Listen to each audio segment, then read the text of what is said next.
Back-to-back carries. He's off to the races Mike. again. Can he repeat? Rose fumbles it, and Baltimore's going to run this back. You cannot be serious. He's going to take another deep shot. Diving catch, Mason Kirby. What? The pass deflected away. Oh! Catch!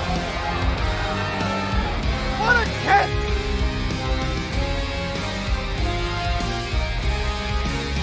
More stepping back, and he's nearly broke down, but it's intercepted. The run for the first down away. Vincent is on his way.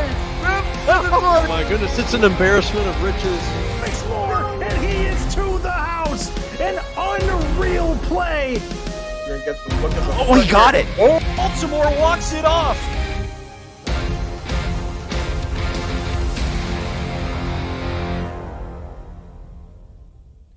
Welcome to Sim Football pregame. Filling in for Mike St. Green today, the pride of Avila Athletics. Tim Hackett is here. Tim, how are you doing today? Great, Cam. Thanks so much for having me. It's hard to fill in for Mike St. Green, as Mike St. Green would be inclined to tell you, but I will do my very best. So thank you so much for having me. I'm stoked to be here. Oh, man. After yesterday's doubleheader, we are super excited about today. Charleston and London picking up victories, Tim.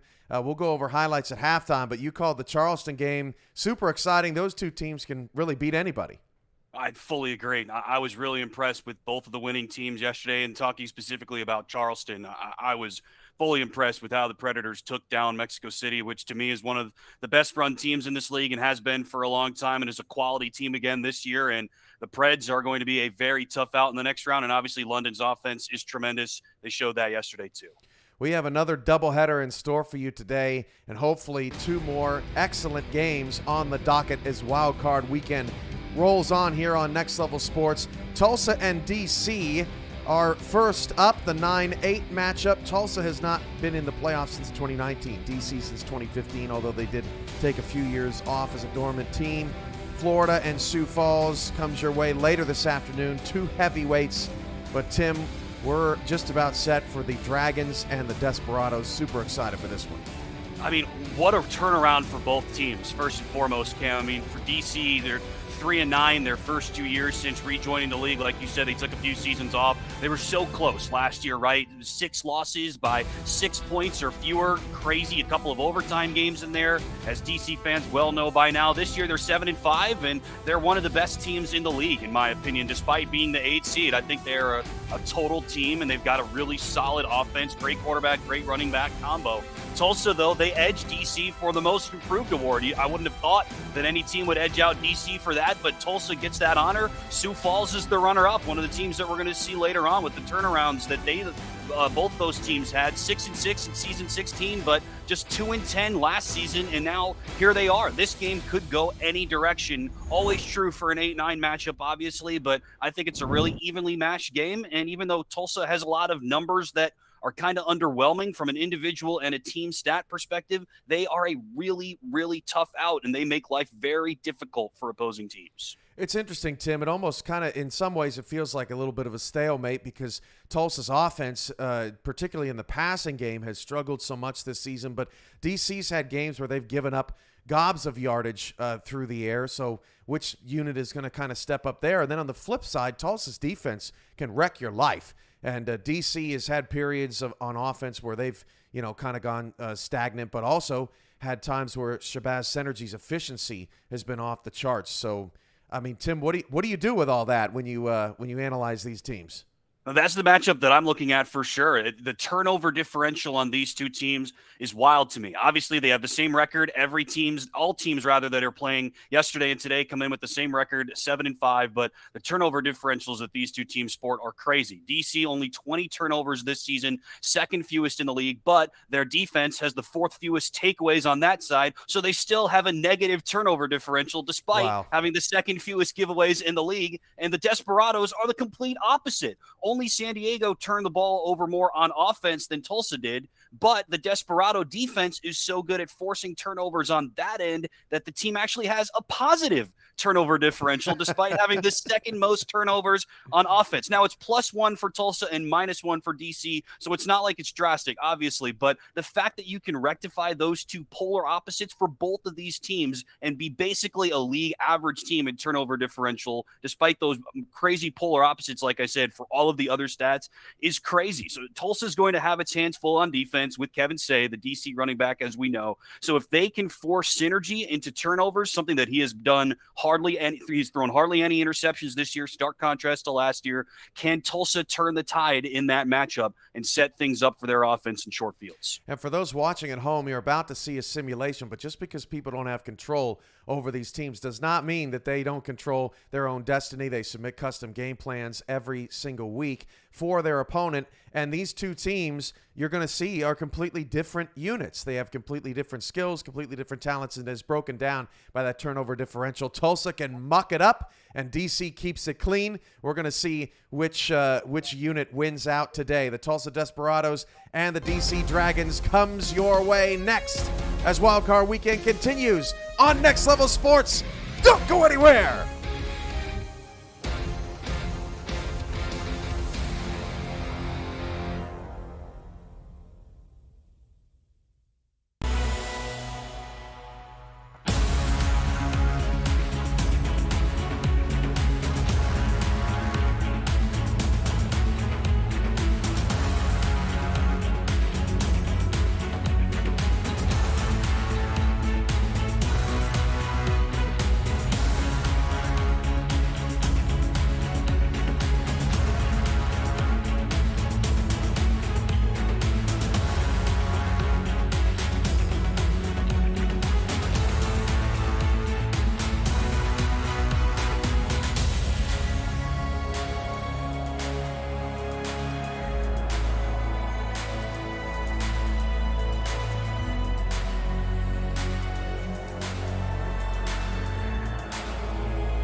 Next Level Sports welcomes you to the following presentation of the Simulation Football League.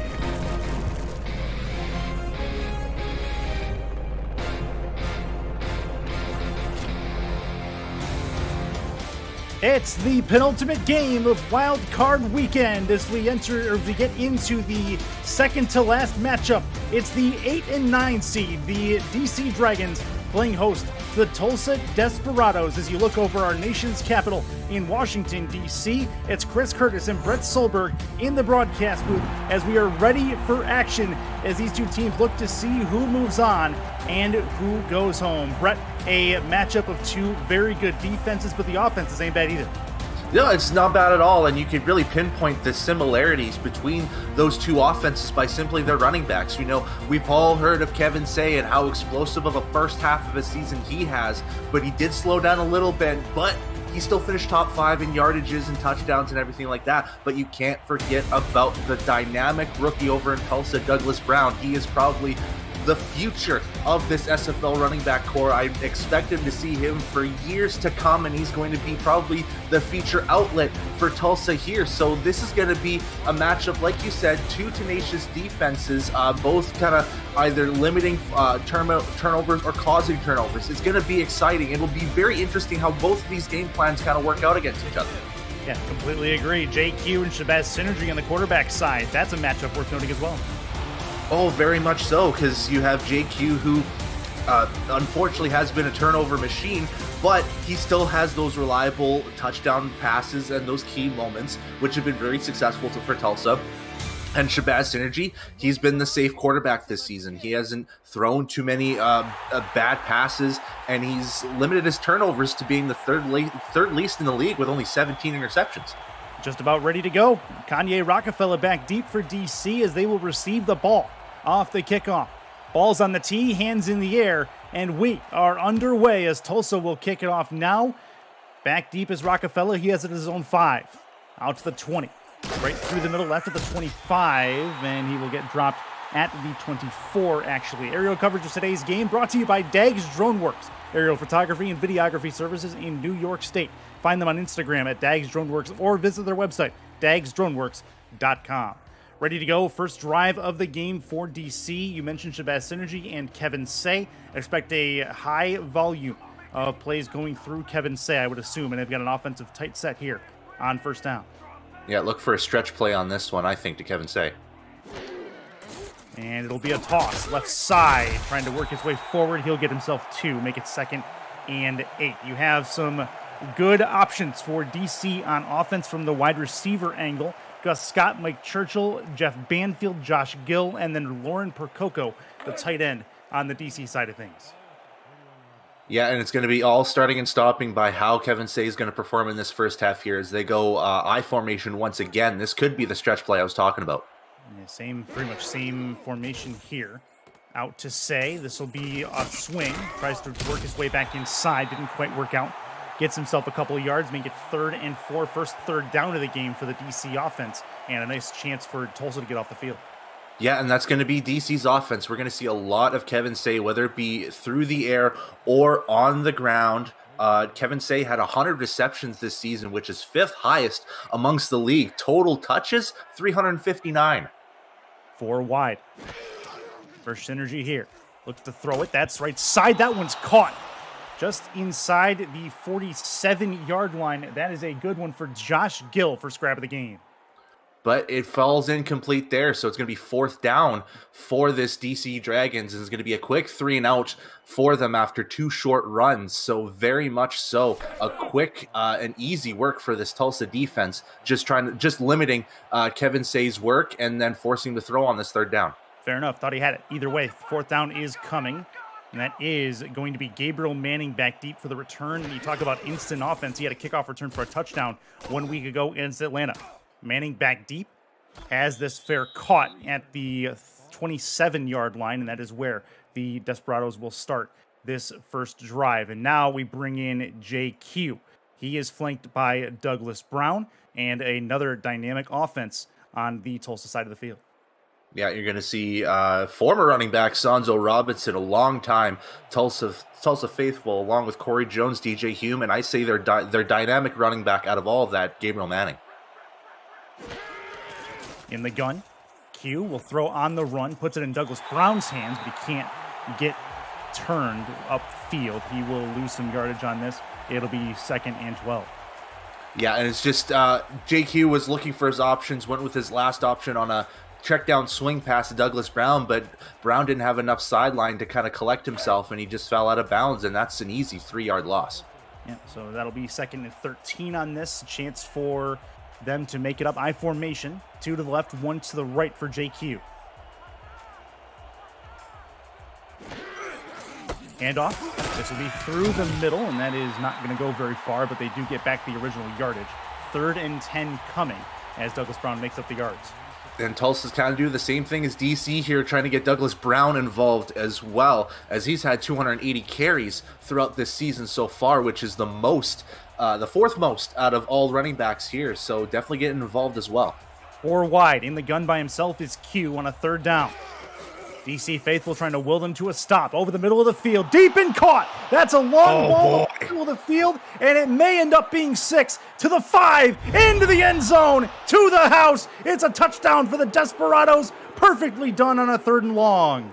Yeah, and with all the dynamic wide receivers that they have in their arsenal, who would have thought it would have been Jason France, their top tight end, to get that long touchdown grab and start the points off for Tulsa here as he splits the safeties, both Kanye Rockefeller and Kappa Jones, and just gets a whole load of space getting past them. And it was a no-doubter for him, just an easy 6 for Tulsa here, and they start the fireworks early. Yeah, first strike on offense for Tulsa. Jason France, he had 3 catches for 27 yards a week ago, and so he averaged 9 per catch. He get way more than 9 on that particular play, and now it'll bring in the Tulsa kicker, Brooke Beisel, to try to add on the extra point and get them a 7-0 lead. But DC's crowd silent after the first strike gets right to the house from Tulsa's offense. Kick is blocked on the extra point, and that will end the play.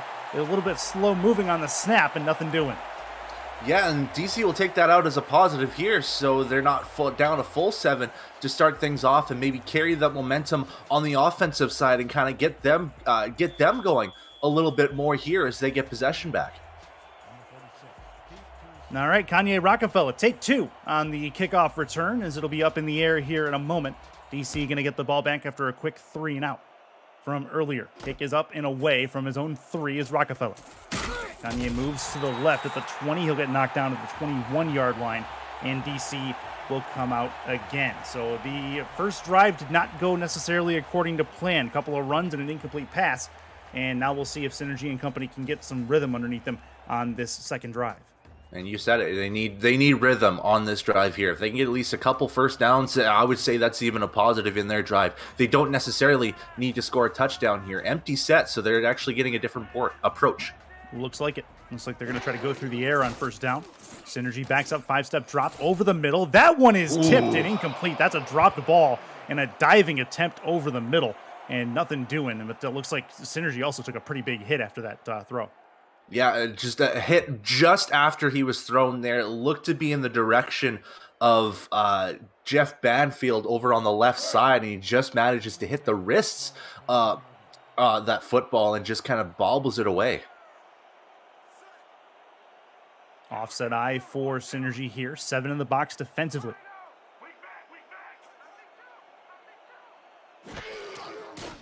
Synergy to throw it. Plenty of time. Puts it to the outside. Gets past 1, spin pass 2, broken tackle pass 3, and he's going to be very close to the first down marker. That's great work on the swing pass, making people miss in the open field from Kevin Say. Yeah, and it looked like he had a couple other options. Banfield was open on an in-cross, but he left it to Kevin Say, which was the best idea out of them all because it relied on him to use his agility and his spin moves just to get that 9.5 yards, and now makes it a 3rd and extremely manageable. 3rd and very short. Opens up the playbook for sure. Toss play, not going to work. Tulsa's going to stop him way before the line of scrimmage, and they read that all the way through. 4th down coming, and DC will punt after losing on 3rd and inches. Yeah, an extremely right call from this Tulsa defense to go with their blitz approach. And toss plays aren't really super successful here in the SFL. They have worked a couple times throughout the last couple weeks through certain teams, but it's not working so far here. 2 plays, and they've lost yardages on both. Gabriel Manning back deep again for the return. 6-0 lead and a fair catch called for at the 36-37 yard line. So Tulsa back with the ball on their second possession. If you're new to the SFL, the Simulation Football League combines traditional sports, esports, and a role-playing game into one. Team strategies are being executed in real time by our simulations as real-life players compete on the virtual gridiron. For more information about the SFL, visit our website at simulationfl.net. The SFL, we put the fan in fantasy. Offset eye for Tulsa as our second possession gets underway. And a run for Douglas Brown. Not much doing as you'll lose a yard in the process as a good opportunity for Butcher to get in and make the stop. Yeah, and Benny Butcher is their main guy for tackles for losses. He leads the team with 15, gets his 16th here as he causes Douglas Brown to lose a yard there. And once again, Tulsa moving back on their first down play here, now 2nd and 11. He had a sack and a tackle for loss last week as well. 2 to the right, 1 to the left for Q. Handoff. Douglas Brown again breaks another tackle. Oh, what a spin. He bounces off a defender, and he's got room to run on the right side, and eventually will get taken down. Wow, what a run down the right sideline for Douglas Brown. He's already over the half-century mark. Yeah, and he was stifled all throughout that first drive, but this time it's just shedding tackles. He's got that deceptive energy, getting off the hands of Kanye Rockefeller, who leads this team in tackles with 83, but he manages to sneak away from him and just had to beat Daryl Bullock, and it looked like Peanut Say was there as well to try to stop him. And if he would have gotten past them, that would have been an easy touchdown, but now easy field goal inside the red zone for Tulsa. Got to be a perfect start to this quarter. Yeah, this is exactly what the doctor ordered for Tulsa. They try to move on. 19-yard line or 18-yard line is where they're at. Q to the outside, puts it in Douglas Brown's hands again. A big truck as he gets his shoulders forward. 7-yard gain, make it 2nd and 3 as they get closer.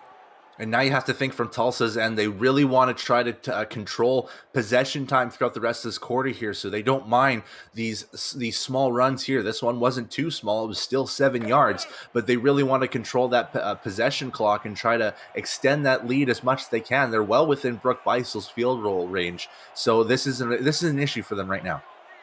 DC's defensive line moves left. 3 to the top of your screen for Tulsa. Another handoff. This time goes nowhere. DC run blitz gets him in the backfield. Lose a couple yards. 3rd down coming. Yeah, and Saeed Gore, the man on the mission there, coming from the edge side to grab Douglas Brown and stop him again. Another tackle for loss for DC. They've really done a decent job, aside from the one run play from Douglas Brown, to shut him down so far in this first quarter. 4 wide.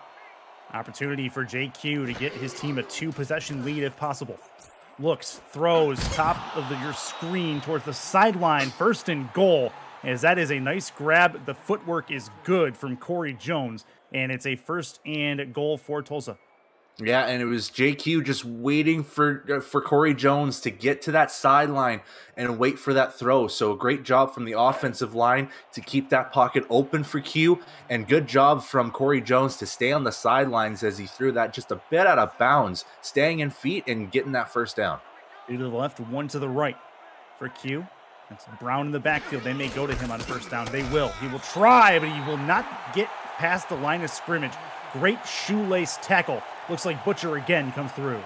Yeah, and that defensive line for DC is really up to task right now with that run game, very much stifling any run opportunity, especially on these 1st downs. A great majority of them have resulted in losses. Offset I formation. Another chance right side, trying to break through. Not going to happen. Another opportunity gone. 3rd and goal coming, as Brown will lose a yard during that process. And DC has a chance to try to limit them to 3 points. Yeah, and John Gary was the guy right away to get to Douglas Brown with Aaron Gooden being the 2nd man to kind of just eliminate any possibility of Douglas Brown getting neutral ground. Again, 4 wide for JQ. Looks to throw. Throws top of the screen again. Another tippy-toe catch. This one is going to be 4th down, it looks like, as it will get down to the 3, but no further than that. Jones with the catch, but they're short. Yeah, and I think that was just the only option that they had there. The safeties did a real good job of covering their guys on the touchdown, and I did see Gabriel Manning down the middle of the field, but it was well covered. So that was really JQ's only option to just kind of make Brooke Beisel's opportunity much easier on her field goal. And from the 3, so this will be a 20-yard field goal for Beisel off the right foot. Kick is up and on the way. It is up and it is through to make it a 9-point advantage for the Tulsa Desperados. So still ends up making it a 2-possession game. They definitely wanted the touchdown on that, but they'll take the 3 at this point to put DC down a little further. Yeah, and it's kind of surprising that Brooke Beisel has only attempted 15 field goals throughout this season, but even though with the cold legs all season, she still gets a 20-yarder through. That's an easy chip shot. Yep, that's an easy chip shot for just about anybody with a star next to their name, as this kick is up and gone. Gabriel Manning back deep. I'm sorry, this is Kanye Rockefeller back deep for the return. He'll move left at the 20 to the 26 and get taken down at the 27, and DC will come out one more time. Esports TV has partnered with the SFL to bring football to millions of homes over the next 2 years. ESTV TV is the world's first 24/7 live, linear, and video on-demand esports channel, available everywhere through your smart TV, on your phone, through Roku, Amazon Fire TV, and more. Visit estv.co to learn more about its programming and to find all the ways you can catch the SFL action on the network. 5 wide immediately for Synergy on first down, as you'll have a throw over the middle. That one's deep and caught towards midfield, and the safeties catch him before he can get some legs underneath him. That is perfectly done for DC. It's a 1st and 10. Yeah, and Tulsa decided to creep up with their corners, which might have been a mistake a little bit here because he had 2 wide open men in Josh Gill and Mike Churchill going on a post route down the middle. So it was an easy option for Shabazz Synergy on who to throw to. He had 2 open options, and he went with his main deep threat in Josh Gill. And Josh Gill has had plenty of deep catches so far this season. 4 wide. Kevin Say behind a Synergy. They'll put him to a swing pattern over the middle instead. That one's caught. First down and more. Out to about the 31-yard line. And another opportunity taken for DC to move it upfield. They're in field goal range. And Shabazz Synergy has got to have guts for throwing it towards King Rashid's way, who had a pick 6 last week, and he's part of 3 Tulsa's corners who've had 2 pick 6s this season. This Tulsa team is just deadly with interceptions, so that's very gutsy on Synergy's end.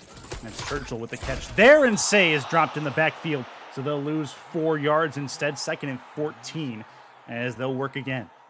And you want to talk about tackles for losses. We can't talk about that without mentioning Tulsa's 88 tackles for losses, leading with Jaden Swift and Berto DeMora with his 17th year this season now. 5 wide again for Synergy. 4 on the defensive line. Tulsa looks to put most in coverage. They'll send 4 deep right side. That one is caught, and he waltzes into the end zone. That's a touchdown. It's Josh Gill. One more time, his 2nd catch of the drive. Yeah, and that's exactly what the doctor ordered for DC here. Tulsa got their 2 scoring drives out of the way, gets 9 quick points in this first quarter, and DC changes their playbook a little bit here. They know that they're trying to eliminate any movement from Kevin Say, so why not go with the deep pass? And it's worked twice, going Josh Gill's way, and the 2nd time goes for pay dirt. DC back in this game. Want to see some adjustments from Cameron Shaw. Ended up playing off of Josh Gill there. Definitely need tighter coverage on him as he's burned on this play. Either way, DC looks to try to put themselves within 2 points. Opportunity for them to do just that as Pate comes in for the kick. Try to make it a 9-7 lead instead. Snap is good, hold good, kick up and on the way. It is up, and it is through. So perfectly done from the DC Dragons offense to get themselves back within a possession, and they'll kick the ball back to Tulsa to give them another shot. Yeah, it was a good change of game plan for DC, kind of shifting things up. Sometimes it takes a full quarter for game plans to change on SFL teams, but they did it very quickly after getting down 9. So great job on getting back in this game and making it a 2-point deficit now. Kick is up in the air. Gabriel Manning back deep for the return. He'll have it just about 10 yards deep in the end zone.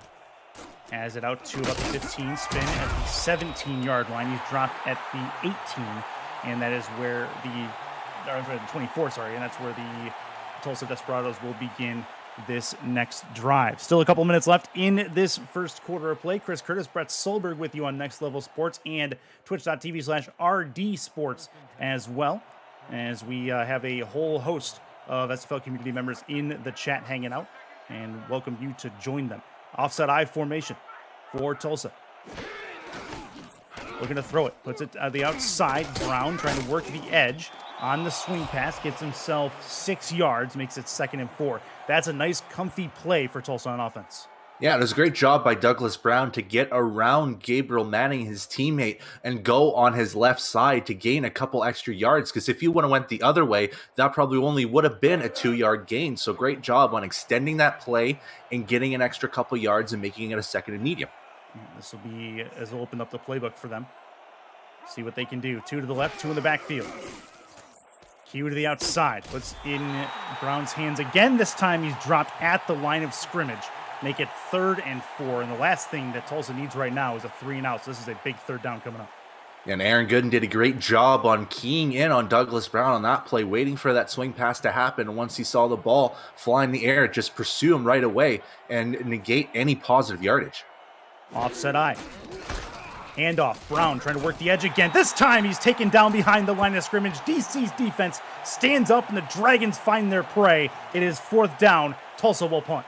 And this time it was Peanut Say with the blitz pursuit, this time going to Douglas Brown and stopping him behind the line of scrimmage. And for the first time in this game, it looks like DC has the momentum tipping on their side. So great job on getting that quick 3 and out on Tulsa's end and getting the football back here. Punt coming. Give it back to Rockefeller deep for the return. Fair catch called for at about the 41-yard line. He'll grab it there. And that's where DC will start again.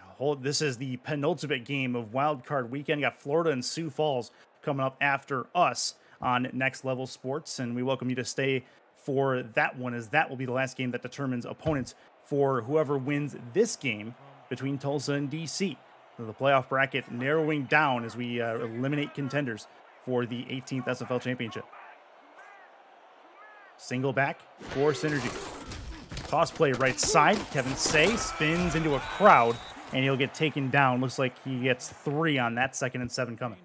Yeah, it's the first time that toss play has really worked for DC. They've gone toss on the left side, I think, every other time that they've tried to do that. But this time they go on the right side, and they managed to find a little bit of a hole. And I would say that's a little bit of favorable positioning of that football. I think he really only got 1.5 yards, but they give him 3. They do give him 3. That did look a little bit favorable. We'll see. Chance for Synergy to the outside. Kevin Saig, actually that's the fullback, I do believe. Either way, enough for a first down. He lowers the shoulder. Good work for DC as they get the first down one more time. They're moving it upfield pretty well.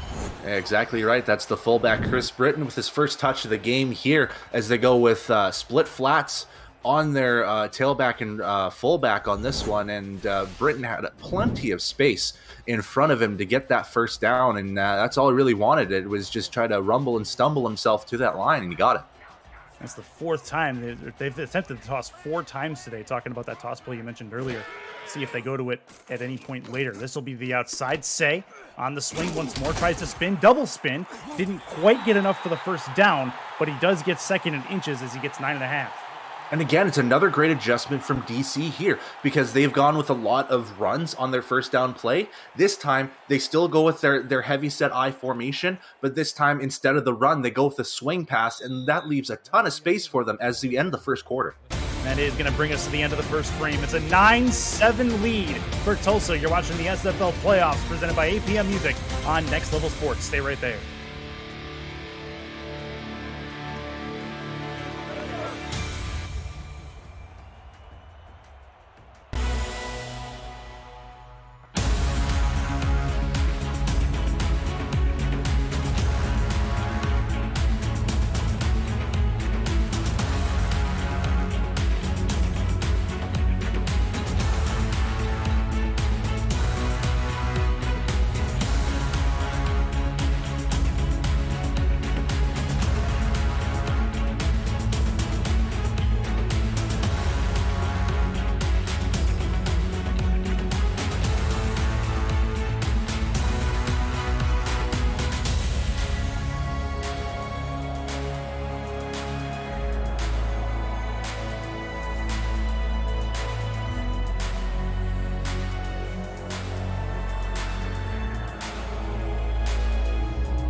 And as we get going right side, that'll be Say, and that is a first down for the Dragons as they are moving right to left on your right to left on your screen. Kevin Say been a big impact player for them in this first quarter. See how much of him we see in the second.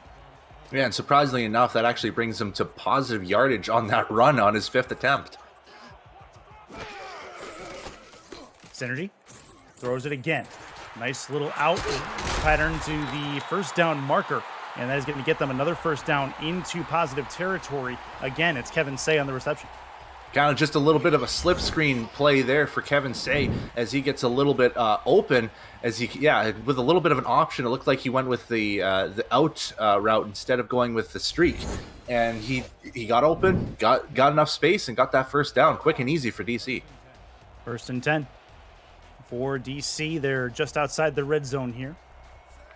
Plenty in range for Pate on the field goal if they need to go that way. 2 to the left, 1 to the right. Say is in the backfield. 6 in the box defensively. They send 4. Put it to the outside. That one is caught. It will be a 5-yard completion, and that'll work to get them a little bit shorter on second down. Yeah, and Jeff Banfield really had to reach out to grab that football as Synergy was about a yard too hard on that pass, threw a little bit too much mustard, but he managed to use his long arms to grab that catch and still keep 1 foot in bounds and make that a positive play. Heavy set for DC here. Looks like a possible run blitz from the Desperados, and it will be. Chance to run it, but it's not going to happen as he stopped behind the line of scrimmage again, and it'll be 3rd and 7 coming. Yeah, and that's attempt number 5 on that toss play, and it wasn't really working so far in this first quarter. They're still trying to go to that well again, but I would say that's a net negative altogether with that toss play. I don't think that's working. They might need to go somewhere else with that. Miles Gibson comes up, makes a stop on that. 3 to the left, 1 to the right for DC. Play action. Synergy throws for the first down. He's got it. That's Banfield. Good looking pass, good looking catch. 1st and 10 inside the red zone.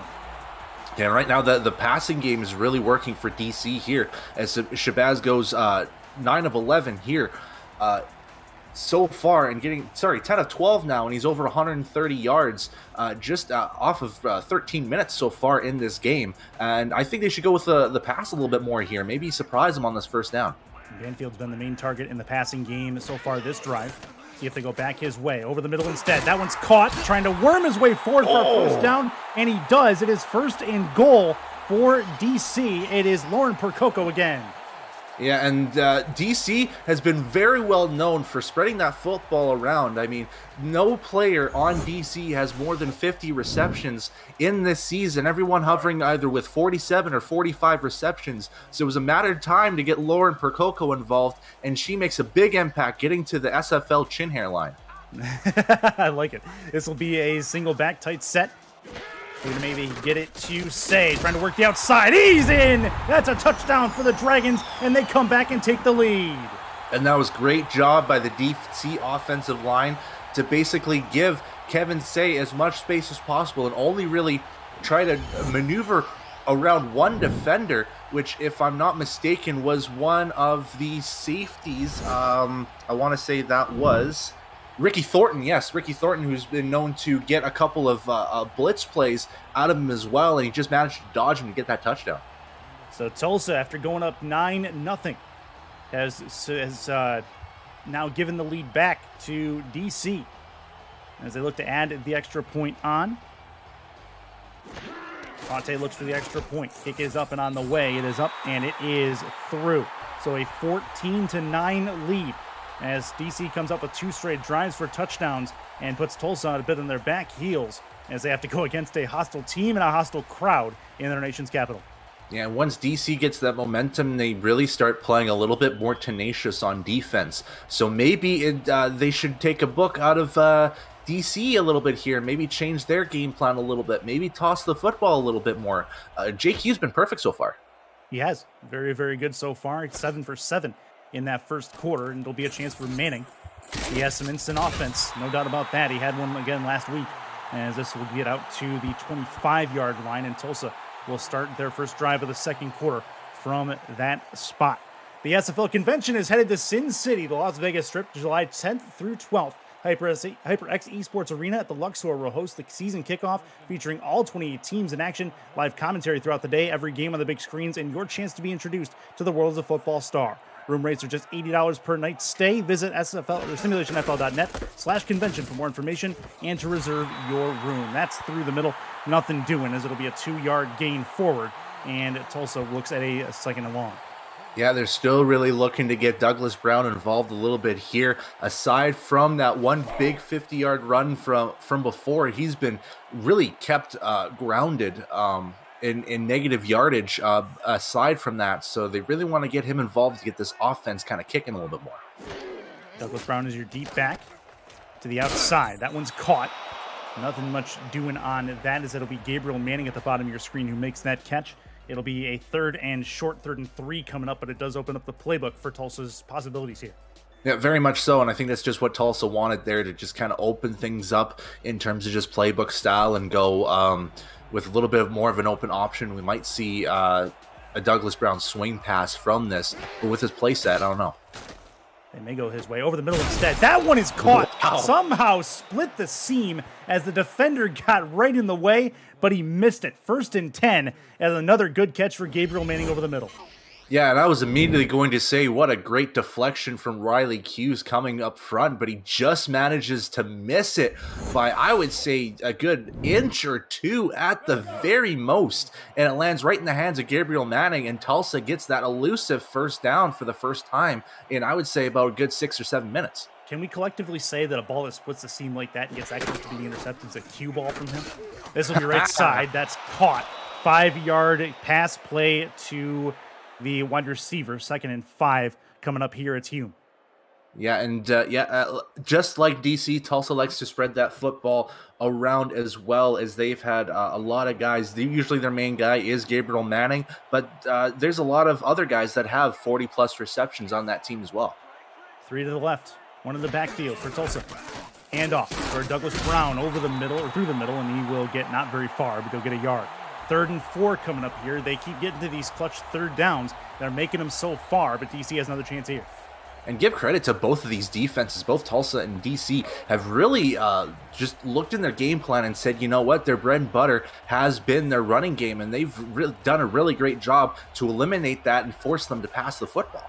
2 to the left, 1 to the right, 2 in the backfield, again for Q. Handoff, Brown tries to get there. He's going to be short.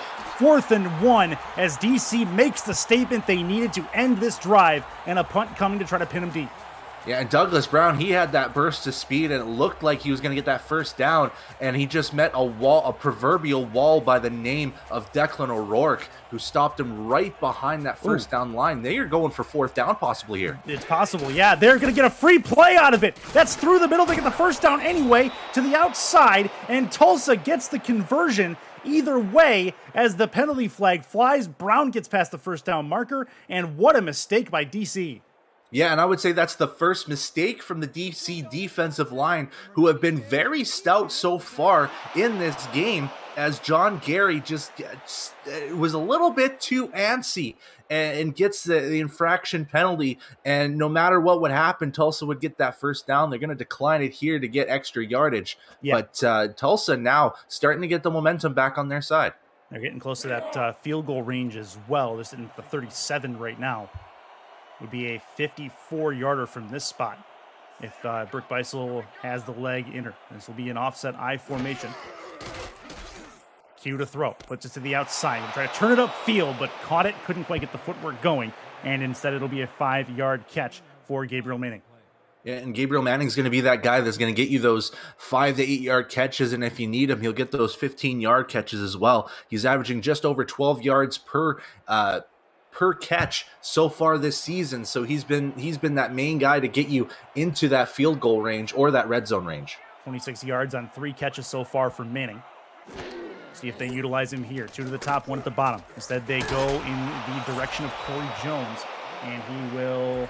I'm sorry, DJ Hume, apologies, and that will be a 3rd and inches coming up here. The down in inches has been a thing all game long. This is the 4th time we've seen an and inches on a 2nd or 3rd down. This is an interesting play here. See where Tulsa goes with it.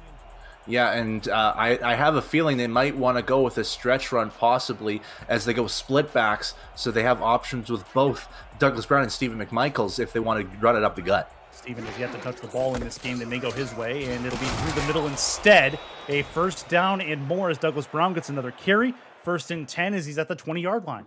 Yeah, and once you get to those end inches scenarios, I think the easiest play you could do is just run it up the gut and really trust on that offensive line just to get a Douglas Brown size amount of space for him just to split it through, and that's exactly what happened. Now should be comfortably in Beisel range if needed. To the outside. Brown trying to catch a burst of speed. Broken tackle. Another broken tackle. This time gets laid out by a dragon past the first down marker. It is 1st and goal for the Desperados. A very methodical drive in the second quarter, eating up a ton of time. Yeah, and that's kind of DC's kind of, or not, sorry, Tulsa's go through when it comes to just playing the game. They realize in this game you really want to try to dominate time possession because that gives you the most opportunity to score points in this game and prevent your opponent from getting back. So now they're starting to play the long game here and really getting these slow and methodical drives, which is really good for them. This is the 12th play of the drive. They've already gone 62 yards. Handoff for Brown. Through the middle. Trying to waltz his way. He does get in. That's a touchdown for the Desperados. We go back and forth again. Yeah, and instead of the last time where Declan O'Rourke stopped him before the first down marker, Douglas Brown just shoulders him a little bit more just to inch himself closer and closer to the end zone. He lands on his side to get into the end zone, and that is what Tulsa needed after DC scores twice in a row and gets the lead, and now Tulsa has that lead back. Needed an answer, and they got it. Perfectly done by Tulsa on offense. About as efficient as you can be. 12 plays on the drive to eat up a ton of clock as we get about halfway, it's about 2/3 of the way through this second quarter. Beisel in to add the extra point.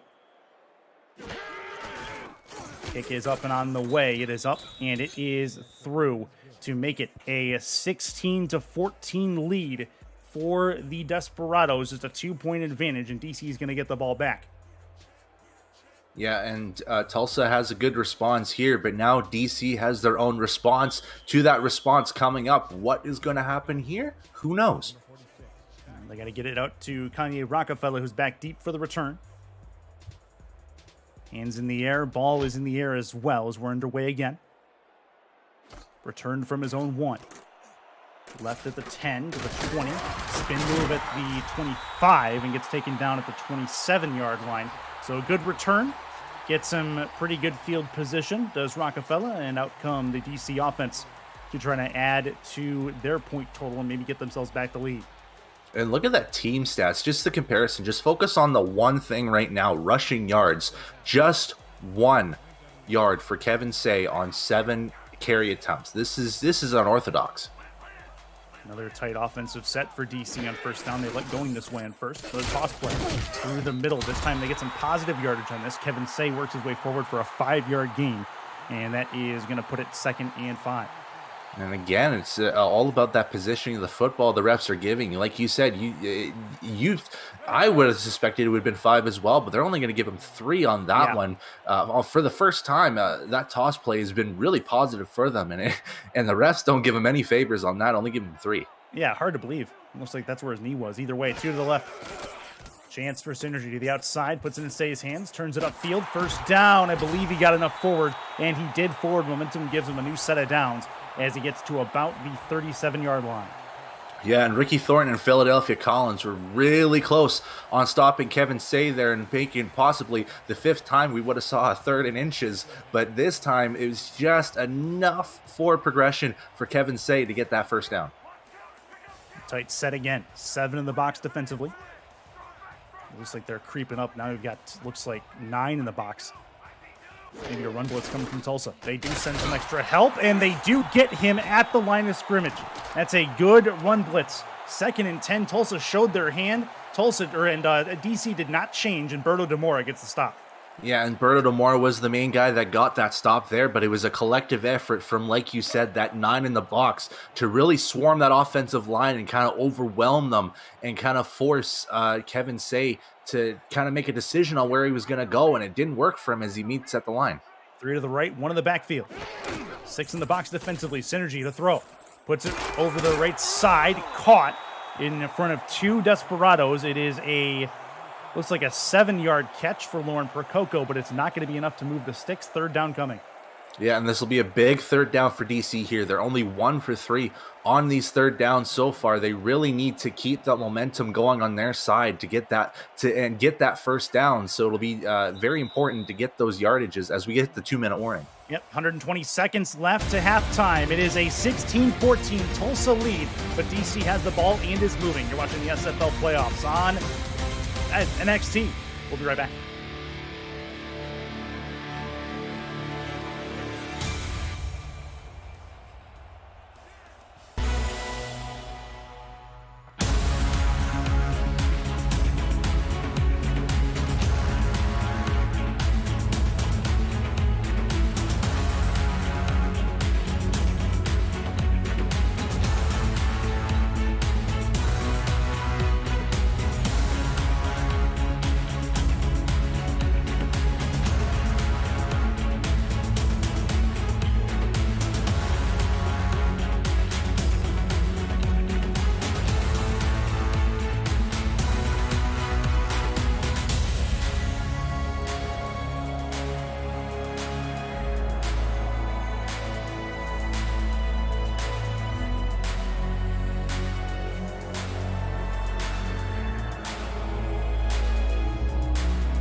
Back at our nation's capital, it's DC with the football on a 3rd and 4.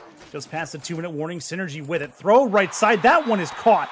And a 1st down and a couple more. 1st and 10 for DC, just shy of the 50-yard line, Brett.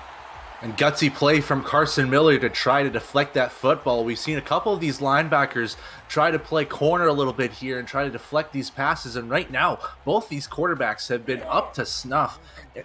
Sorry, in terms of passing right now, a total of 26 of 28 between these two quarterbacks. Great efficiency. Looks like Tulsa adding more to the box. 9 in the box again, looking to try to run blitz Kevin Say.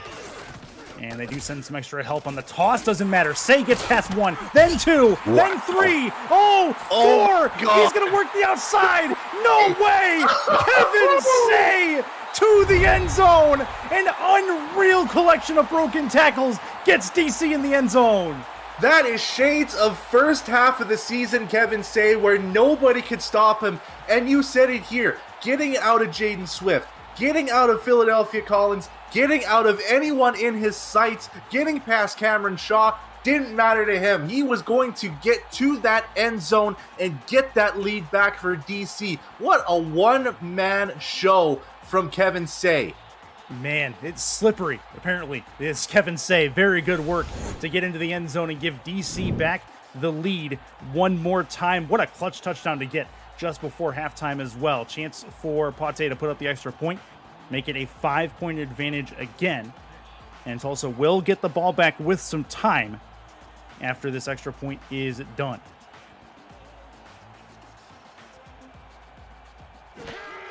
Snap is good. Hold good. Kick up and on the way. It is up, and it is through. 21-16 lead for DC. Very good work from the Dragons on offense. Coming up on the APM Music Halftime Report, Cameron Irvine and Tim Hackett will break down the first half between the Dragons and Desperados, plus have highlights from yesterday's wildcard doubleheader. It's coming your way on the APM Music Halftime Report in about a minute and 40-plus seconds time, as we get the ball in the air and give it back to Tulsa here in very short order. Kick is up and on the way. Manning back deep for the return and has it from the 3. 15 to the 20. Moves it through the middle to the 26-yard line, and that'll make it 1st and 10 for the Desperados. Gabriel Manning was a good receiving option in that second quarter, and he'll look to try to help out in the last 2 minutes of this quarter to get them back on the board and back in the lead. It's going to be interesting how Tulsa approaches this here. They've got about 101 seconds to really work with the football here. Are they going to try to get the lead back, maybe just get a field goal? Options are endless. To throw. Left side. Caught. Getting out of bounds immediately. 2nd and inches coming. Good to start on this drive for Gabriel Manning and the Desperados. Yeah, and you said it right away. Gabriel Manning has been the main player for this Tulsa passing offense in the second quarter, and he gets them another 9 1/4 yards here to make that a 2nd and inches. And again, we're in this and inches scenario. I think for the first time in a while, it's 2nd and inches instead of 3rd. Yeah. Offset eye again. JQ. Douglas Brown is the deep back. They'll head his direction. Trying to work the edge. Gets past 1 and couldn't quite do a Kevin Say impression, but he does get the first down as he gets a broken tackle in the process. 1st and 10 for Tulsa, and the clock continues to run. Yeah, and that's just the result of DC choosing the wrong side to approach the run stuff. As you saw that they kind of really approached that left side of the offensive line to try to get to Douglas Brown, but Tulsa went right, and that gave a couple extra yards for him. Offside eye again. Chance for Brown on the left side this time. This time he stopped just past the line of scrimmage. Only a 2-yard run, and then here comes Tulsa on the no huddle. It's not a great position to no huddle in, though. No, it's not. They'll work it over the middle. That one's caught. 1st down as they get just past the midfield line. They'll try to hurry up into formation and keep the clock going. They'll call a play. Another one over the middle. This one is incomplete as this one gets dropped. Linebacker comes up to make the play. It'll be a huddle play here on 2nd down. Yeah, and it looked like that hurry-up formation there, the main receiver, surprisingly enough, was the second tight end, Jim Copeland Jr., as they targeted him twice after getting that 1st down catch from him, doing it again, but this time not getting that completion. And great deflection from DC. Great job of changing up their defense to kind of stop that play and force them into a different formation. 2 to the right. 7 in the box defensively. Play action. Pump fake.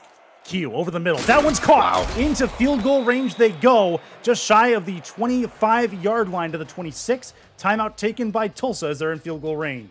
And again, they're relying on their main man, which is Gabriel Manning, on this passing play. They just left him open a little bit too much, and I think that was the fault of Aaron Gooden, who just kept his eyes off of Manning just a little bit on that slants route that got him just open enough as he was running a few yards behind him, and it resulted in an easy 1st down. 2 to the right again. Tight offensive set otherwise. 7 in the box defensively for DC. Q to throw. Right side towards the sideline. That one is caught. Perfectly done. Corey Jones on the catch this time. Just shy of the 1st down marker. It'll be 2nd and 2. Yeah, and watch for Corey Jones as we get a little bit closer into the red zone here. He has been their main red zone threat. He is the recipient of 9 touchdown receptions, so he'll be the main guy to really look for as we inch closer and closer to that end zone. Tulsa trying to take back this lead as we're under a minute to halftime. 4 wide for JQ. In the gun by himself. DC looks like they're going to send extra help. They send 4. To the left side, caught, trying to break a tackle, does, looking for the pylon, he's in! That's a touchdown for Tulsa. Gabriel Manning right on the nose for the 6 points, and Tulsa takes back the lead. Yeah, forget about Corey Jones here. Gabriel Manning, the MVP of this 2-minute drill here for Tulsa, as he just squeezes himself out of the hands of Peanut Say and just pushes himself through, gets past Kanye Rockefeller on the sidelines, gets the points that Tulsa needed to get this lead, and they're possibly looking to this locker room meeting at halftime with the lead. I can't see what the over-under is right now, but we're looking at possibly 44 points before the end of the first half. So if you have the over, you might be in pretty good shape. A back-and-forth affair in our nation's capital. Tulsa adds on the extra point off the foot of Brooke Beisel, making it a 23-21 advantage, and will give the ball back to DC with less than 30 seconds left in the half. Yeah, over under 57.5. We're pretty much 75% of the way there. So yeah, if you pick the over, you're looking pretty fancy right now. We'll have to see if they kind of chomp down in the second half. But right now, we're on a motion to get maybe 90 points out of this game for both teams. Kick is up and gone. Back deep is Rockefeller. Has it about 10 yards deep in the end zone. Opts for the touchback instead. And that'll start him at the 20 and get Synergy back out on to the field. It's been an offensive showcase so far, led by Kevin Say, who's back out on the field now with a masterful display of breaking tackles just one drive ago. Sometimes you got to go backwards to go forward, which he did on that play. Yeah, and he had to match Douglas Brown's 50-yard run from from the first quarter, and that probably was the longest 52-yard run I've ever seen from any SFL running back in my life. Chance for Synergy. Puts it to the outside into Say's hands. Say works the outside, uses the shoulder to get his man down. It'll be 1st and 10, but now DC has the clock moving. They got to look deep here if they want a field goal. Looking to throw it. Synergy in trouble. Throws over the middle. That one's tipped and nearly intercepted as Nate Heslep came up to make the play on it. Nearly made it happen. It is 2nd and 10 instead. And that was a nearly picture-perfect defensive play from Tulsa, as they had both defensive ends really closing that pocket for Shabazz, and the safeties and corners really all backing up to that middle of the field in where they wanted it here. Now with 5 seconds left, I don't think they're going to get into field goal range, so they might run this out just to get to the locker rooms here. See how they go. It'll be a toss play instead. Oh, Kevin Say, what a shoulder. He's got some room to run. Right side. No way. He gets out to the outside. He doesn't quite get free. But what a run from Kevin Say. He basically said, just get off me. And that's exactly what the defender did. It's one of those things where you're kind of grunting and speaking the same time. Get off me kind of thing. And just was willing himself to get that touchdown. He said, you know what, 5 seconds, that's not impossible. If you would have beaten the tackler there, he probably would have gotten the easy touchdown. But here we are, 23-21 at the half. Yeah, absolutely. A back and forth affair on offense between the Dragons and the Desperados. And I hand it to you, Brett Solberg, with the halftime analysis. But a back and forth, like we mentioned, and both running backs playing out of their minds.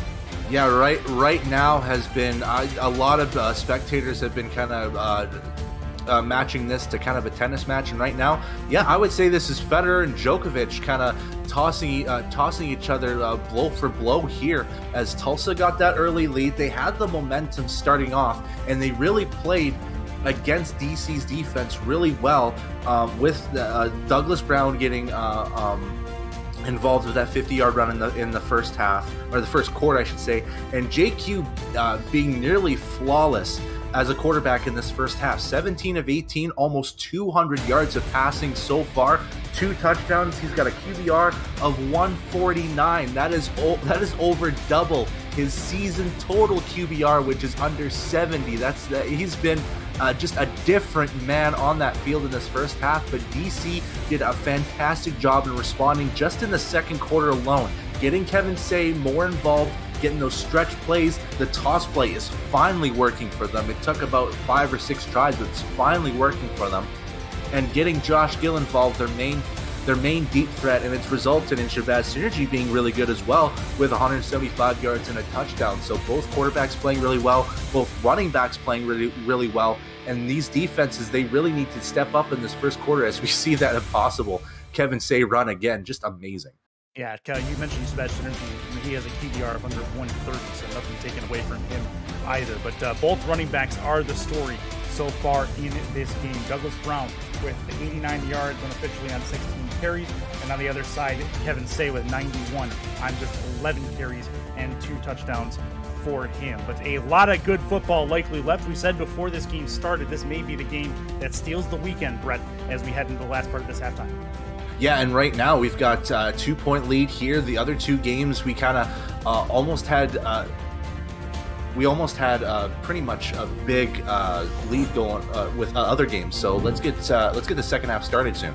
Well, not before we head back to SFL Studios for a game break. After a small break, you're watching the SFL on Next Level Sports, presented by APM Music. Stay with us.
Welcome to the APM Music Halftime Report alongside Tim Hackett. I'm Cameron Irvine.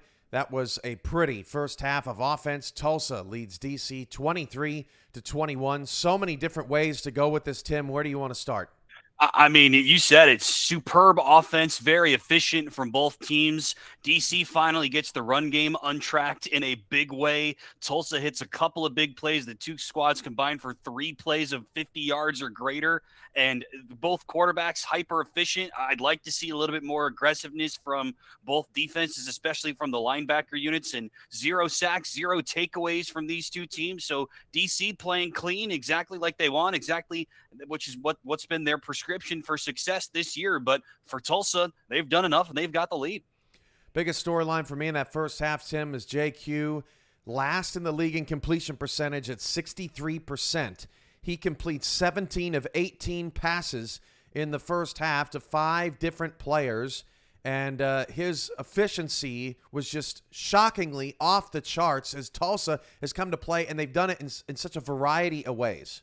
They haven't needed to throw out the big heavy hitter. So JQ has been able to be efficient, keep everything close to the line of scrimmage. His yards per attempt is hovering between 10 and 11 at last look. So they had that one big throw to Jason France, which was busted coverage, should have been about a 30-yard gain. Instead went for a 73-yard gain and a touchdown on 3rd and 10. So that was a big play, no question. But other than that, everything else has been pretty tight. There haven't been every game that Tulsa has been yards after catch, especially that Manning touchdown. Looked like a quick out route, but he's got that elite speed that he's possessed for his whole career. He turns that into a touchdown to give Tulsa the lead again. So Q has been excellent. This has been one of the best professional performances that I've seen from him with the Desperados, no question, and he's been doing it by being smart with the ball. Get Brown involved out of the flats, hit different receivers, give them things to do with quick outs to Corey Jones, Gabriel Manning with slants and cuts over the middle, and again, getting Brown work out of the backfield. So he hasn't had to do anything sensational. He doesn't have the big yard numbers necessarily in the first half, but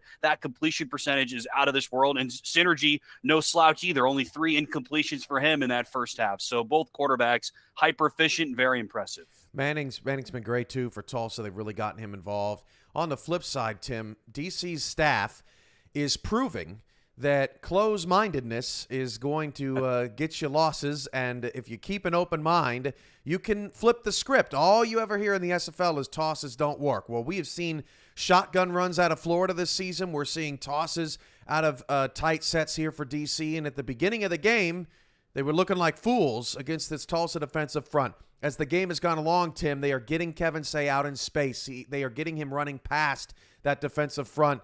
And that one run that he broke off, looking for contact, hitting Cameron Shaw as his back is towards his own end zone, it was something to behold, and DC looked like pretty smart people right about now. The way, and Brett Solberg was right on it during the first half, tracking this for us. So I started taking notes about how if the plays went for positive gains or not. The first 3 times that DC tried that toss play, and like Brett said, you've seen thousands more games in this league than I have, Cam, so you can speak to it better than I can, but I have rarely ever seen teams run tosses in a game more than 3 or 4 times, first of all, and then if they do, they rarely don't work a ton of times. Maybe you break off 1 or 2 in a game if you run 3 or 4. But DC has now run it 10 times by my count, and the last 2 times alone, they've netted more than 75 rushing yards and a touchdown for Kevin Say. So 10 total toss runs, 2 touchdowns, and over 80 total yards of rushing for Say on just tosses alone, after the first 3 went for a total of -8 yards. So they have really gotten that run design untracked and started by running it to the right side. And then on that big run that you just mentioned, where Say even takes a couple of steps towards his own end zone, running literally the wrong direction after breaking off the second hit, turns that into a 52-yard touchdown. It should have been a 9-yard gain, and Kevin Say made the rest happen. I've never seen this strategy work this well, this consistently. Kevin Say and the DC offensive line have made it happen. It was very impressive, and it could come down to who has the football last. As we go through the second half. Hey, highlights from yesterday's wild card action. We were in London for the first time in the wild card, or in the playoffs rather, Tim, as Jacksonville and London did battle. We picked this up early in the first quarter, and early on, Tim, London set the stage. Their defense got them going after Connor Darien got the interception for Jacksonville. This is something that you guys were looking at pre-game. All of the interceptions that both of these quarterbacks throw, all the touchdowns, they're both top 5 in the league in touchdowns thrown, talking about Pickler and Dunhill, and you saw that come to pass immediately for Jacksonville. So London takes all of these opportunities and immediately turns that into offense. You see it here. Immediately after that interception, London then marches right down the field. Pickler spreads the wealth. He was excellent in this game. Only 1 interception for him against 4 for Marcus Dunhill in the game. Ends up in this touchdown pass for Mike St. Green, who was brilliant. Clearly has to, take a day off after his great performance yesterday. Today, he was excellent in the game. He has turned into a fantastic receiver for London, and the MSG Revenge Tour nets him a win against Jacksonville. London walked the walk after they talked the talk. You saw Bovine with a catch on that drive. He passed former Jacksonville King Ken Gossett for 4th all-time in receptions, and then also got over 13,000 career yards. Pickler was dialing it up. Mike St. Green with another catch there. London just driving down the field, super efficient. Saw a lot more interceptions yesterday than we have in the first half of this DC-London game, but Pickler was one to not throw many. After that one early to Darien, he kept it clean.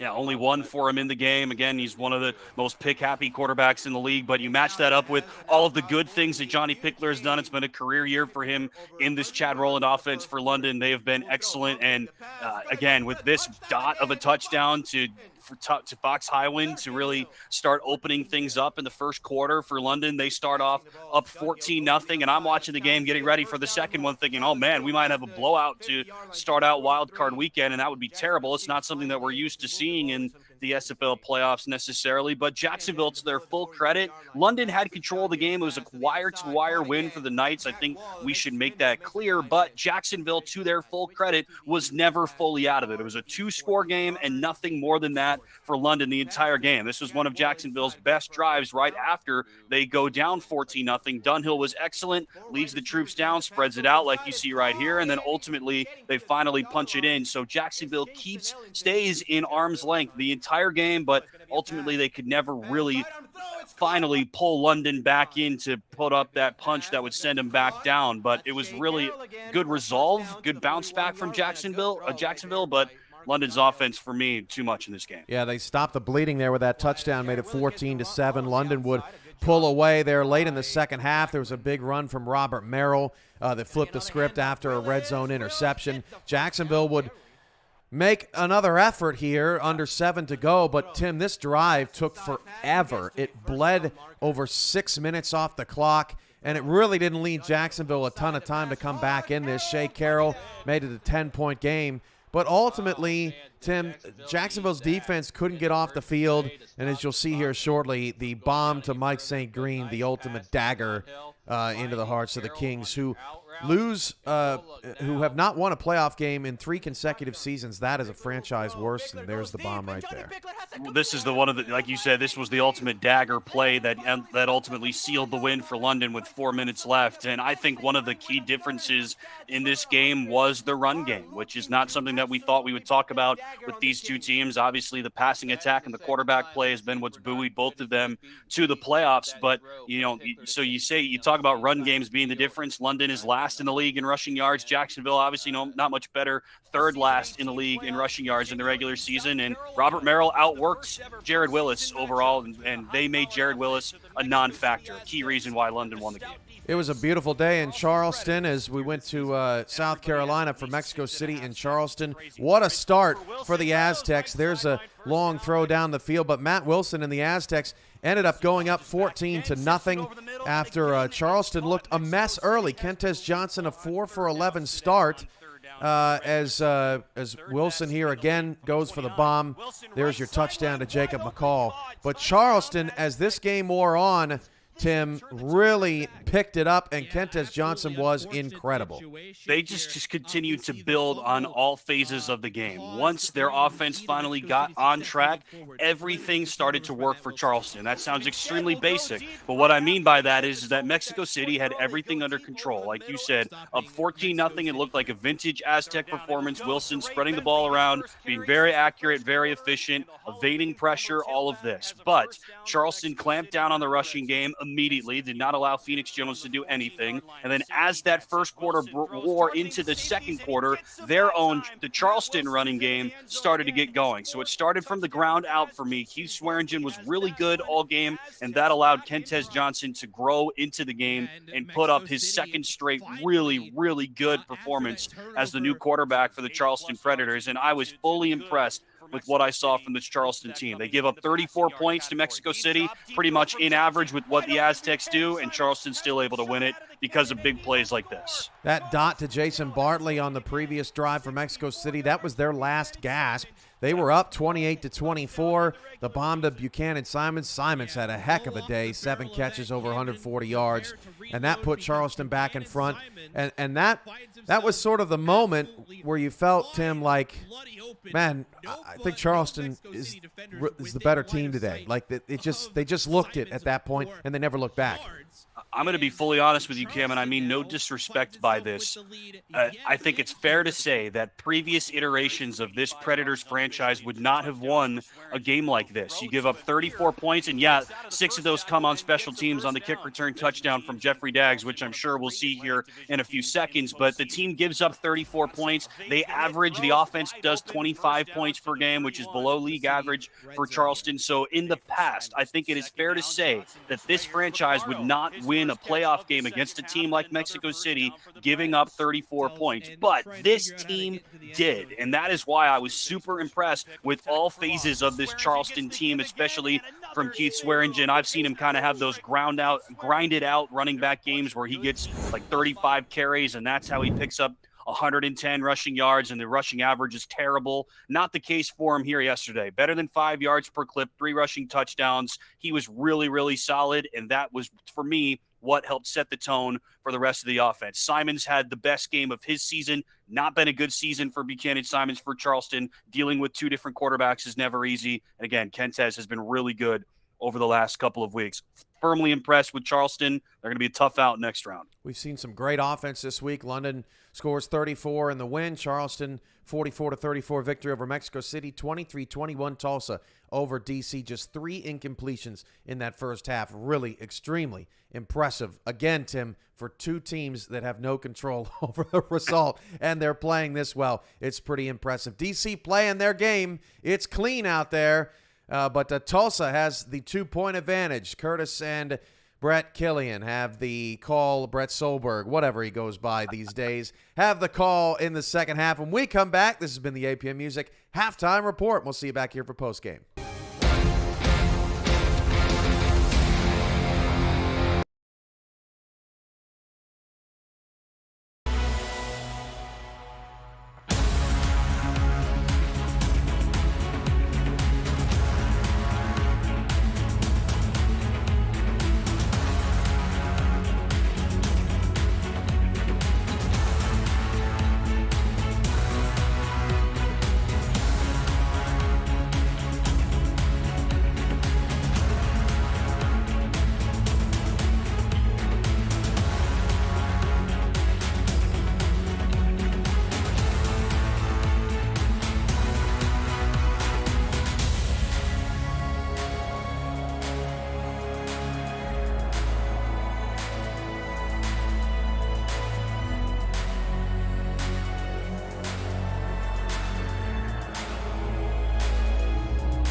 Back and ready for the second half of action. 23-21 Tulsa has the lead over DC, and the Desperados will get the ball to start this second half of play. 5 yards deep into the end zone is Manning. He has the football. Broken tackle for 1, gets to about the 23-yard line, and that is where the Tulsa Desperados will start this first drive of the second half. Chris Curtis, Brett Solberg in the broadcast booth, Josh Neal and Aaron Gooden in the stats truck, making us sound smarter than we actually are. We promise. And then shout out to the SFL Studios, Cameron Irvine and Tim Hackett at the halftime show and post-game later. As we get this second half underway, Brett, the Desperados start up with 3 at the top, 1 at the bottom, and another chance maybe for Douglas Brown to do some work. He gets taken down behind the line. Yeah, that's going to be a mirror image of the first play for Tulsa in the first quarter for them, as DC again is still ready for that Douglas Brown run on these first downs as they hit him behind the line. And DC and Tulsa both defensively kind of need to step things up here, as they've both allowed 44 points in this first half. Yeah, let's say it's a high number, especially when the over-under 57.5 going into this game. To the outside, Brown spin pass 1, tries to spin pass 2 and does, but he gets taken down by 2 Dragons who chased him down. 3rd and 5 coming up here, and a key 3rd down for Tulsa on this first drive. Yeah, Douglas Brown absolutely spinning the laces out of John DeSantis, just making him move the opposite direction, missing him by a country mile. But getting a 3rd and 5 situation here for Tulsa, DC needs to stop if they want to keep this momentum going. Dance for Tulsa, 3 at the top, 1 at the bottom. 1 at the bottom is going to be Manning. They'll go his direction. That is caught, and it is a first down. Gabriel Manning has the footwork to keep it in bounds. 1st and 10 for Tulsa. Yeah, very great job from Gabriel Manning to get that fast football thrown from JQ, who has been super efficient in this game alone here as he crosses the 200-yard mark after that throw. Very great job from this Tulsa passing offense, well, this offense in general. 2 to the left, 1 to the right. 2 in the backfield for JQ. Had a near perfect first half. Over the middle. That one is incomplete. Looked like Gabriel Manning got caught up in the middle there by a defender for 2nd and 10 coming. Yeah, and that's probably the first ill-advised throw from JQ all game here, as he basically threw it right almost into the hands of Riley Hughes, and Hughes just can get his full hands on that football, and it just drops a few yards behind him. 2 to the left, 1 to the right again, 2 in the backfield, 4 on the defensive line for 2nd down. Also trying to make waves on this first drive. That's over the middle and probably should have been intercepted, as they were looking for Corey Jones over the middle. Not going to happen. It's 3rd down. And I think the nerves are starting to hit a little bit here for JQ, as if I'm not mistaken, this is his first playoff game, and Lord knows how long for him. And he throws it again right into the hands of a defender. This time, Kanye Rockefeller's hands, who we know has efficient hands. This time doesn't get the football on it. But here we are, 3rd and 10. 3rd and long. Q needs to find something out of his magic bag of tricks here. Got to get it to the 44 for a first. Q with a Q ball. Over the middle. That one's incomplete. That was a big hit that was laid on Corey Jones as he got the football in his hands. 4th down coming, and Tulsa will punt. And once again, it almost fell into the hands of another defender. I think this time it was Kappa Jones. And again, it's another dropped pick for this DC defense. They're doing a great job limiting JQ's options in terms of throwing the football, but you've got 3 chances to get that interception. You have got to grab those footballs. Punt coming, Manning back, or I'm sorry, that is Rockefeller back deep for the return. He has it. Trying to spin past 1. Now 2 groups of desperados that were coming at him. He broke 3 total tackles on that. 1st and 10 as he has it at the 41-yard line.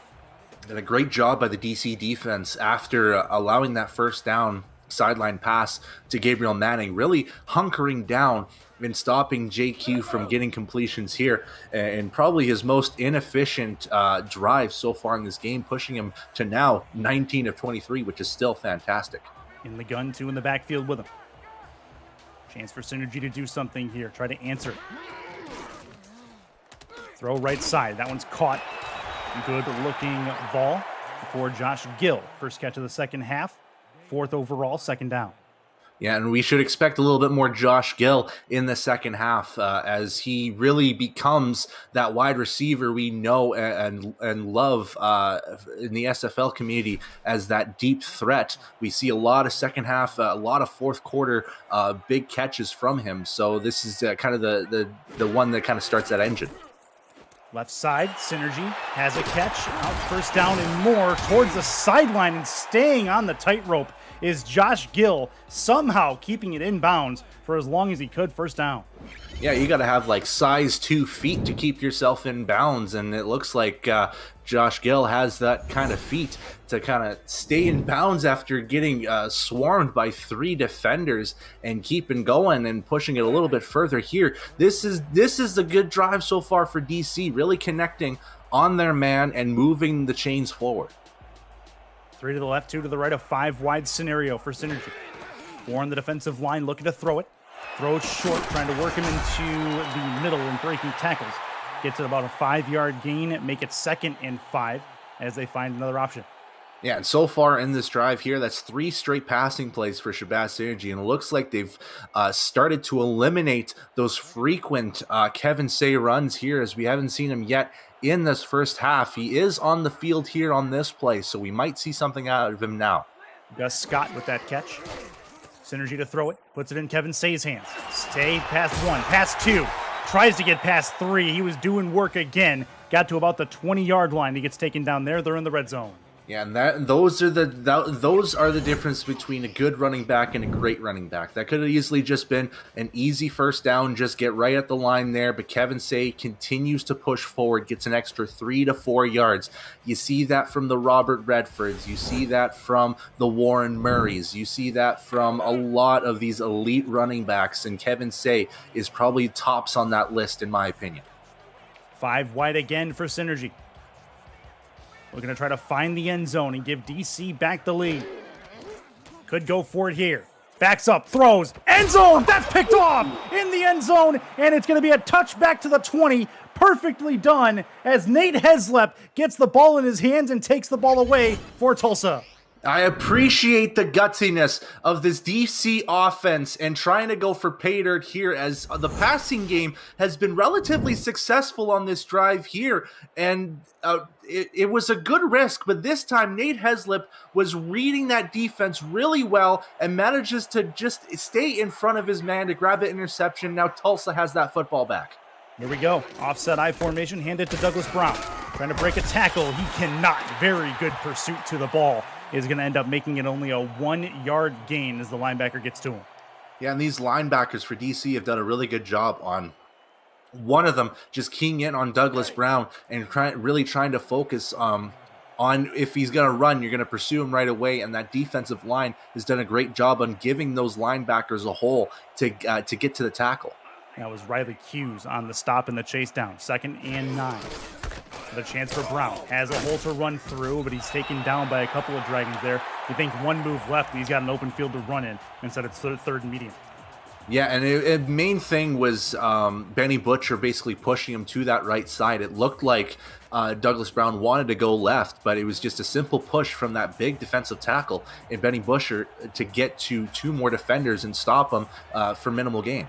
Isaac Forster gets credited with the stop there. 3 to the right for JQ.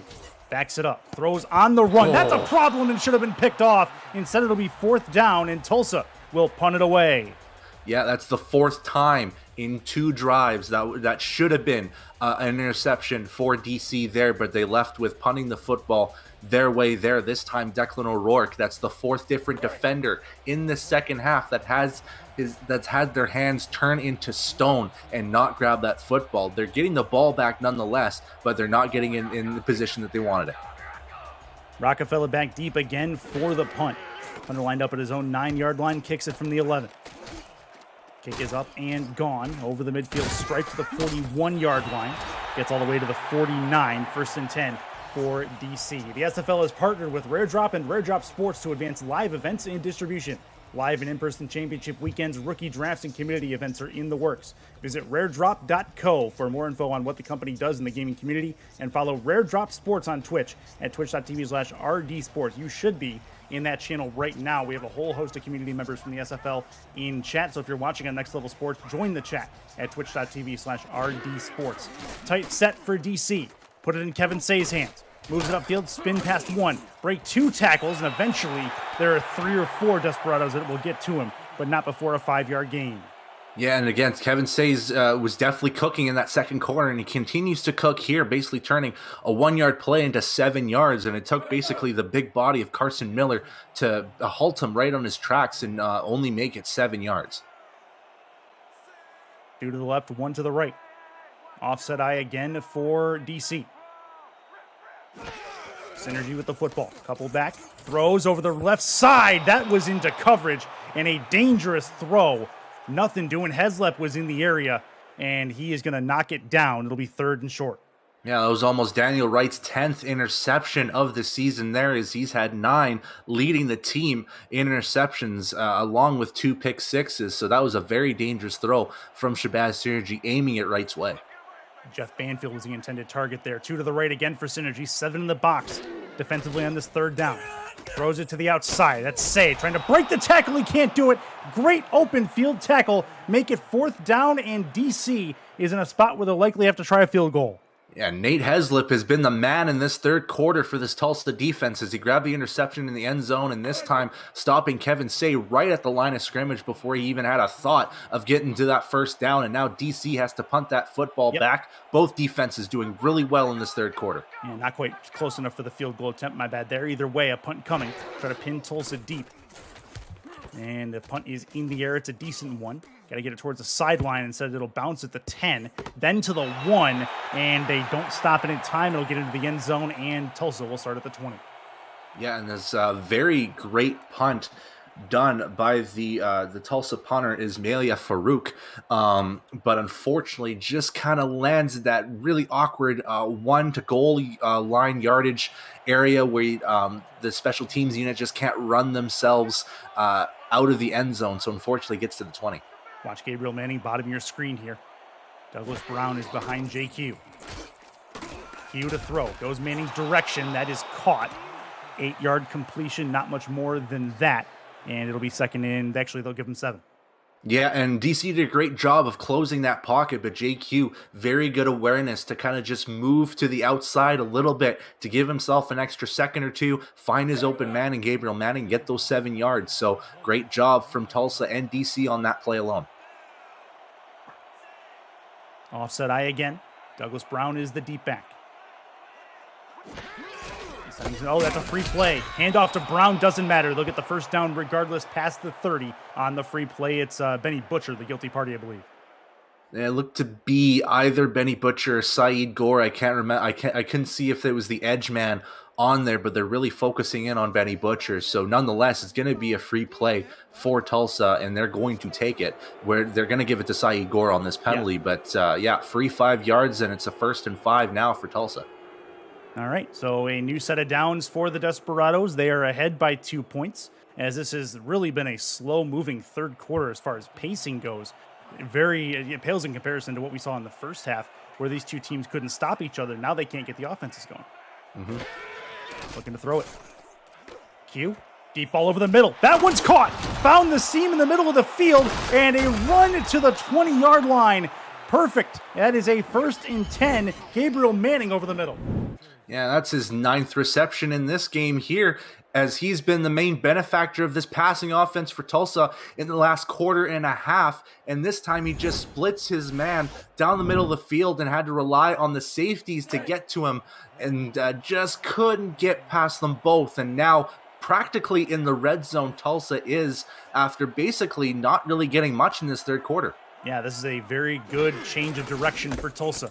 This will be a Brown run. That was a really weird play. Looked like the option. And it'll be a 2nd and 10 as he gets back to the line of scrimmage.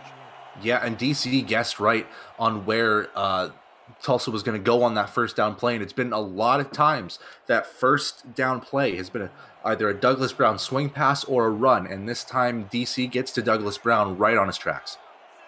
2 to the left, 1 to the right. Handoff Brown. Tries to break through a tackle, doesn't work, gets a couple of yards. 3rd and 8 coming, but Tulsa is in range to possibly make this a 5-point lead. Yeah, this would make it about a 36, 35-yarder for Brooke Beisel, which is definitely makeable for anybody in this SFL here. It's not guaranteed, but it's definitely a makeable field goal as they go shotgun here on this 3rd down. 3 to the left, 1 to the right in the gun. Q has the football, backs it up, looks, throws left side for Manning. He has to come back to the football. He's going to be short of that first down marker, and it's going to be put onto the foot of Brooke Beisel to try to make this a 5-point lead. Yeah, and it's going to be a very close field goal for Brooke Beisel. This will be attempt number 17 for her this season, as we mentioned earlier here. Not the most efficient kicker out there. Has missed 4 times in this season, but this is a relatively close field goal, so we'll have to wait and see. Snap is high, handled well, kick is up and on the way. It is up, and it is through, making it a 5-point advantage, 26-21, as Brooke Beisel does indeed put it through. So here we go. And you just take a look at the high snap there, handled by Young. The DC Dragons now find themselves needing a touchdown to get back into this football game and take the lead. Field goal will no longer do it. Yeah, it's if you look at it that way, that's a huge field goal for Tulsa here as they extend that lead and now forcing DC to get into the end zone instead of relying on their kicker, Pati, to get them that lead. So a very good drive from this Tulsa squad.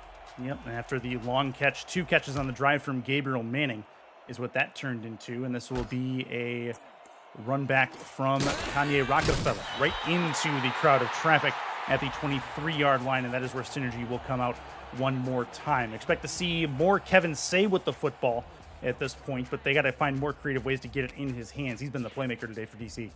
Yeah, I would expect maybe a couple of extra swing passes going his way. We might see that toss play maybe once in this drive, but yeah, I would like to see Kevin Say a little bit more involved here. Banfield at the top of your screen, Josh Gill at the bottom of your screen in a 4-wide set. Looking to throw it. Throws over the middle. That's into traffic, and it's picked off. 2 consecutive interceptions for Shabazz Synergy have set up Tulsa in scoring range already. Yeah, and that's a big one there. Like you said, it gets them well into field goal range, almost in red zone territory here, as Tip Drill leads to a key interception here for King Rashid. Now has 2 interceptions in respective games and has been really the big key to Tulsa's success over the last, I would say, 5 or 6 games here to end this season as well. So big play from this Tulsa defense. Here come the Desperados. 3 to the right, 1 to the left. In the gun is JQ. Can really put a foothold in this game with a touchdown here. Has the football, backs it up. Good pressure, throw it over the middle, caught down to the 1-yard line. 1st and goal for Tulsa. What a grab. That is crazy from JQ. Just an amazing throw here. JQ has just transformed himself in the span of 1 game here. And those kind of throws here, we almost expect him to kind of overthrow his man and maybe get it to the opposite man's safety. But this time he just throws an absolute dot. And now Tulsa's at the 1 after 1 play. DJ Hume on that catch, handoff, and that is a touchdown for Douglas Brown, making it a 32-21 lead with the extra point looming. Yeah, and now Tulsa's making DC pay with their turnovers here. It's a little bit of what we've seen from this Tulsa defense throughout this season. 36 interceptions. You can add 2 more to that bucket in this 3rd quarter here to make it 38 throughout 13 games, if I'm not mistaken. And just doing a great job defensively here in this 3rd quarter to limit DC, and now they have their double-digit lead that they wanted. Wow, just a crazy turnaround. It's amazing how much momentum just got put into the Tulsa Desperados' lap as Beisel looks to add the extra point. Snap good, hold good, up and good on the kick, making it a 33-21 advantage. Now it's a 12-point lead, and now it's going to be DC needing 2 touchdowns to try to get this back into their favor, but they also have to get stops, which right now they're not doing themselves any favors with the turnovers. Yeah, and watch maybe a different game plan here from DC. Maybe tossing the pigskin a little bit more, getting Kevin Say in maybe a wide receiver 4 or 5 position here to get him running down the field. It's going to be interesting what DC does here. See what Rockefeller can do to start him out. He can really use a quick strike, and that's going to get him out to the 20 and no further. Actually, the 21. And no further than that. So take a look at the game summary on the left-hand side there. It's been a show and a bit of a tour de force for Tulsa in the 2nd half, taking 10 points off of turnovers. Yeah, and you look at that total yards there, 380. This season alone, they only get around 312, so they're over their own marker on offensive production just in this game alone. Say is in the backfield in a tight offensive set. Toss play. Trying to find a hole. He's not going to find it. That is a missed opportunity there to try to get to the outside, and Say taken down at the line of scrimmage by the Tulsa defense. Yeah, and as Tim Hackett said earlier, 10 attempts on that toss play, and it's worked a couple times here, but you got to think at this point, Tulsa's really going to be cranking down on that toss play and try to limit Kevin Say after that big 52-yard run in that 1st half. So maybe look a different way this time. 3 to the right, 1 to the left. This is a play action. Synergy throws right side. That one is going to be caught. Good footwork from the DC Dragons there. Gus Scott again with his 2nd catch of the game. 3rd and medium coming. Yeah, and continuing that sharing of the wealth that DC does as Gus Scott gets his 2nd reception here. The only man who has more than 2 receptions has been Josh Gill with 5 so far in this game, but definitely sharing the wealth, continuing that way for DC. Offset I formation. There we go. Molinex throws the ball, but he gets hit as he threw. Ball moving forward as the arm was, and they'll call it an incomplete pass. And a 3rd down gone by the wayside and a punt coming for the Dragons. Yeah, and it looked like on that throw, it just deflected off the shoulder of Jaden Swift, the nose tackle on that play, and just doesn't get anywhere near receiver after getting hit. Just a great job by this Tulsa defense on really shoring down any opportunity for DC to move forward. Punt coming. Back deep is Manning. Kick is a good one.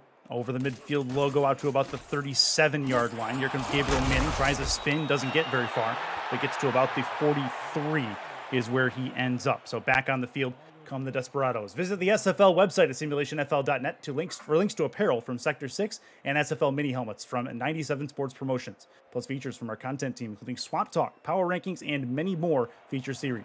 See all the league records, team stats, player leaderboards, the rankings of the next class of SFL talent, and so much more. Simulationfl.net, your home for everything SFL. JQ is in the gun, 3 to the right. Right side, that one is caught. Nothing much doing there as they'll find the target. Corey Jones on the grab, second and medium. And very interesting trips play on the top of the screen that we saw there. The middle receiver, which I believe was DJ Hume, stays back as a blocker instead of going through, which might have given an extra opportunity for JQ to kind of go through his progressions. Finds his man for a nice 6-yard gain. Offset again. Douglas Brown is the deep back, 7 in the box for DC. Hand off to Brown. Finding the edge. Spin past 1. Douglas Brown, spin past 2. He's got a chance through the middle. First and 10 to the 40-yard line as Douglas Brown taking some cues from Kevin Say on the opposite sideline. Yeah, and a great block from Stephen McMichaels to kind of just limit Douglas Brown's opposition to just one defender to kind of beat him, and he jukes around Kanye Rockefeller, kind of spins around and gains a couple extra yards. And right now, Tulsa's cooking from all cylinders offensively here. See what they can do with more options in the receiving game. 3 wide. Hughes in the gun with Brown. Hugh with the football, high snap, handled well, thrown over the middle. That one's caught. Wow. Great work over the middle. I believe that's Corey Jones again who brings that one in. It is, and that'll give him a slant pass catch, first and 10. Yeah, and right now these receivers are just beating by these corners by just a little bit there. John DeSantis giving him a little bit of a bump to just maybe slow him down a little bit, but he still gets a catch. Third quarter is done. Put your 4s up and your 86s. It's the SFL playoffs presented by APM Music on Next Level Sports and Rare Drop Twitch. Stay right there.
Back in D.C., it is the Dragons down at 33-21 to the Tulsa Desperados, and the Desperados are knocking on the door again, trying to get themselves their first franchise playoff win. This will be over the middle. That one's caught. First down and more inside the 15 to the 13-yard line. They'll mark him at the 11, and that's another one for the wide receiving tandem in Tulsa. It's Jim Copeland Jr.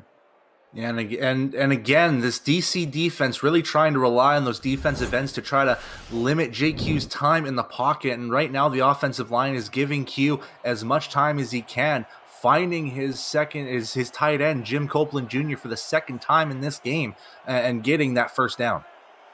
2 to the left, 1 to the right. Q looking, throwing, end zone, back of the end zone and out of it. That is incomplete. Good chance, but not going to happen on this play.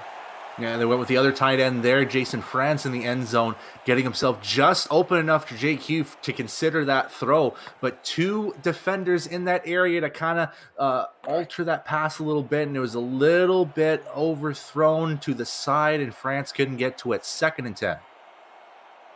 3 wide again, and then the gun is Q, looking to go to the air, it looks like. Q backs up, looks in the pocket, throws towards the sideline, and they're going to call this incomplete.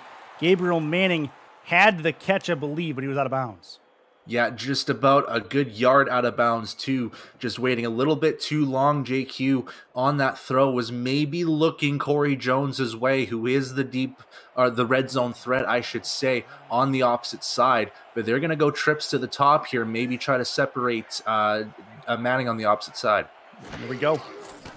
Opportunity for Q, looking, taken down, big stop, 4th down coming, field goal unit going to be on the field, Brooke Beisel and company, to try to make this instead a 15-point lead, but what a stop there by DC. Yeah, and DC's been wanting this all game here, as that defensive line has been really effective against the run here, and this time they finally get to JQ after endless time of pursuit. Almost every play they've been trying to pursue JQ on his passes, and this time Isaac Forrester finally gets the sack that he wants. 4th down coming, and Beisel has it. It is going to be from the 23, so a 40-yarder from the spot. Middle of the hash marks, it is up, and it is through, actually from 34.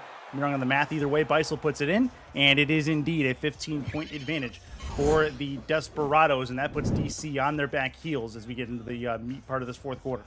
Yeah, and even though it was unsuccessful in the red zone, Tulsa will still take the 3 points there, extend that lead to 15, make it 2 touchdowns and a 2-point conversion for DC to kind of get back in this game, and yeah, definitely setting them on the heels of possibly losing this game at home, and I don't think DC wants to lose this playoff game at home. No, not at all. Not at all. Haven't been to the playoffs since season 5. And took a few years off either way. Rockefeller on the run back, trying to get as far up as he can, gets to the 24, and no farther than that. APM Music is unrivaled music to bring your stories to life, inspiring every production with the world's most robust and constantly refreshed music collection, state-of-the-art technology, and world-class customer service. APM Music is the official soundtrack of the Simulation Football League. To explore their library and to find the perfect tracks for your projects, visit apmmusic.com. Tight offensive set for DC. Kevin Say is the deep back. Toss play again. They've continued to try that, and for the most part, it has not worked very well, especially in the second half. You know, when you're down by multiple touchdowns here, that toss play has got to go. I don't mind it in a close game here, but right now you can't be trying to risk it with these toss plays here. Most of the time, it's just been unsuccessful, and Tulsa's really answered that call in the second half. Right now, 2 for 2 on stopping Kevin Say on the toss. 3 to the bottom, 1 at the top. Synergy throws left side, caught and getting forced out of bounds, but the clock does stop. And that is going to work for Banfield. Yeah, and it just gets him basically back at neutral ground here, maybe a little bit extra, and makes it a 3rd and 9 here. They're going to have to toss that pigskin deep here again. But big key there is that it stops the clock here at 9 minutes, so they can kind of be patient a little bit in that pocket as they go 5 wide. Yeah, 5 wide. Secondary's got to look alive here. Here comes the deep ball, looks like. Synergy deep up top. That one's caught, and he got beat on the out. It looks like the corner route is open, and they took advantage. Perfect work from Shabazz Synergy. Yeah, it looks like Cameron Shaw has been burned a couple times throughout this game, so they really tried to key on him on this pass, and it was the right decision to make as the receiver just beats Shaw there, and it's Josh Gill, who's been the ultra-reliable option for this DC team now with reception number 6 in this game, the most out of any receiver that's not named Kevin Say, and getting a key first down and big movement for the Dragons. They needed that. Tight offensive set again. Toss play again, trying to find an opening. They do. Chance for Say. He's going to get clothesline just shy of the first down marker. 2nd and 1 coming. Yeah, and sometimes every now and again that toss play is going to work. They're really playing with fire with that toss play, though. This time it pays off for them with the 9 yards, making it a second and very open playbook. 2nd and 1. Tulsa looks like they're going to send some extra help at Kevin Say here. They do. Run blitz. Doesn't matter. Say. Oh, he cuts back inside. He had an opening to the out. He goes the other way. First down regardless, and he'll at least move the chains. You know what? I think he probably saw Philadelphia Collins on that outside and thought to himself, you know what? I'll take the risk and go inside. But he was met by 3, maybe 4 different defenders in the vicinity of Kevin Say, and doesn't get extra yardage out of that. But nonetheless, it's a first down. 2 to the right, 1 to the left. Synergy to throw it. Plenty of time. Good seam ball right over the middle of the field, and that is going to get him inside the 20 to the 18-yard line. Great work from Banfield. Yeah, and over the last 3 or so plays here, this offensive line for DC has really kept that open space for Kevin Say, and this time keeping that pocket wide open for Shabazz Synergy to find his man, and all it really needed was to get one receiver open, and that got another first down, and they're inside the red zone. Gill at the top of your screen. Watch for him in this spot. From the 18-yard line, offset eye. It is Say in the backfield. 7 in the box defensively. Synergy goes to the outside. That's a tight end play. There is a flag down, and it was in the area, I believe, of holding. Banfield has the catch, but we'll see where the flag goes. Looked like to be possibly number 70, Mason Kirby, on that left side, but we'll have to see. And that is indeed an offensive holding call, so this will travel backwards a bit as they will negate that offensive play. Now, we on the opposite side, I was looking in the wrong area. That's Tony Strawberry. Very delicious name on the offensive line, committing that penalty, so maybe not as delicious as DC wants it to be. They want it to be a strawberry shake, not a strawberry hold. Very true. This will be a Synergy under center. One of the backfield is going to be Say. Goes over the middle again. That one's tipped and nearly intercepted. That was disgusting on the pass deflect. Nearly turned out to be an interception, 2nd down.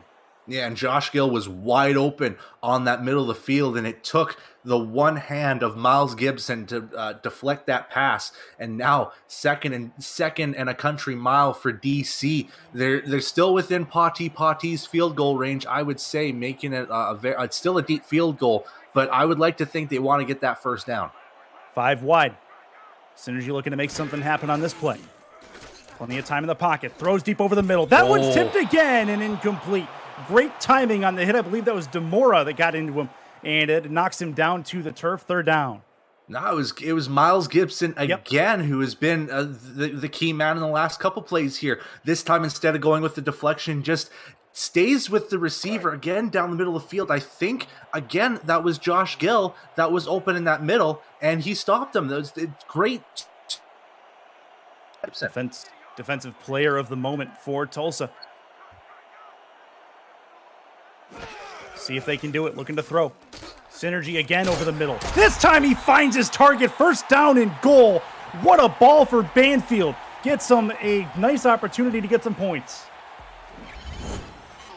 Finding himself wide open there again, and Shabazz Synergy doing a great job of just keeping his composure while this team's down 15 and keeping DC within this. Now it's a 1st and goal situation and kind of opens up this playbook here. This is the formation we usually see the toss play. Are they going to do it again? They've done it a bunch of times, probably 7 times today, and it's definitely netted negative yards. They'll try it again. Chance for Say, and he's taken down behind the line of scrimmage. Not going to work. 2nd and goal for DC. Yeah, and again, this toss play, it's very volatile. Coming from DC here, it's either boom or bust. And the man on the job there looked to be Ricky Thornton that stopped him right on his tracks. So DC, try it again. Tight offensive set. They'll try another toss. Say trying to get to the outside again. He's taken down behind the line. They got to find something different there on the DC sideline to make this work. 3rd and goal coming. Biggest third down of the game and DC season so far. Yeah, and right now, DC, they really need a touchdown out of this to keep themselves in this game. They're under 5 minutes left in this 4th stanza. They really need something out of this. Synergy, play action. Looks, throws. Left corner of the end zone is picked off. Tulsa has turned the ball over. Wow. Crazy work from the Tulsa defense. Coverage looks alive. Daniel Wright comes up with the pick and gives Tulsa back the ball and the opportunity to burn clock. And that could not come in a worse time for DC because they are down 2 scores and a little bit here. And again, that secondary for Tulsa has been uber effective in the second half. And now Tulsa with the football here, we might see a lot of runs from Douglas Brown, a lot of swing passes to kind of shed this clock away. Yep, I could definitely see that. 1st and 10 from their own 20. Taking some time. Brown to the outside. Has the edge. Tries to get a first down and does. Breaks a tackle and gets down to the 34-yard line. Good 14-yard run for Brown as they move the chains. Yeah, and that's a big thing here for Tulsa. We're going to see a lot of Douglas Brown runs, and this time he just gets enough space. His offensive lineman staying with him and keeping going along with Stephen McMichaels. That's the big key here for Tulsa. Give that space for Douglas Brown to get those runs. 1st and 10 again, split backs.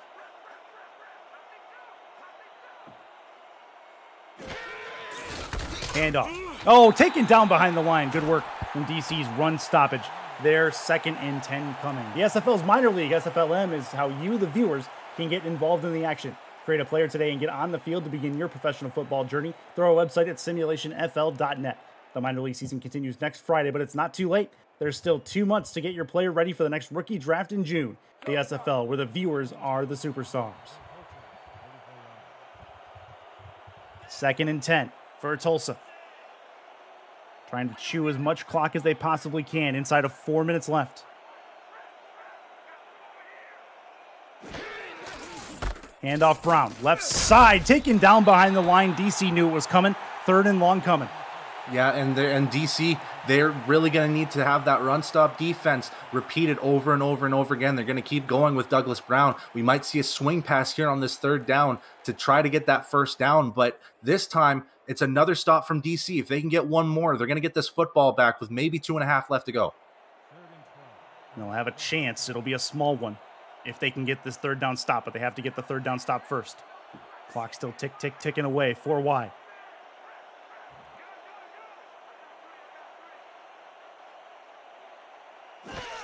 Taking their time. High snap handled well. Q, plenty of time. Thrown inside. That is caught. They'll get a few more yards. It'll be 4th down, but now they can take their time to punt this away.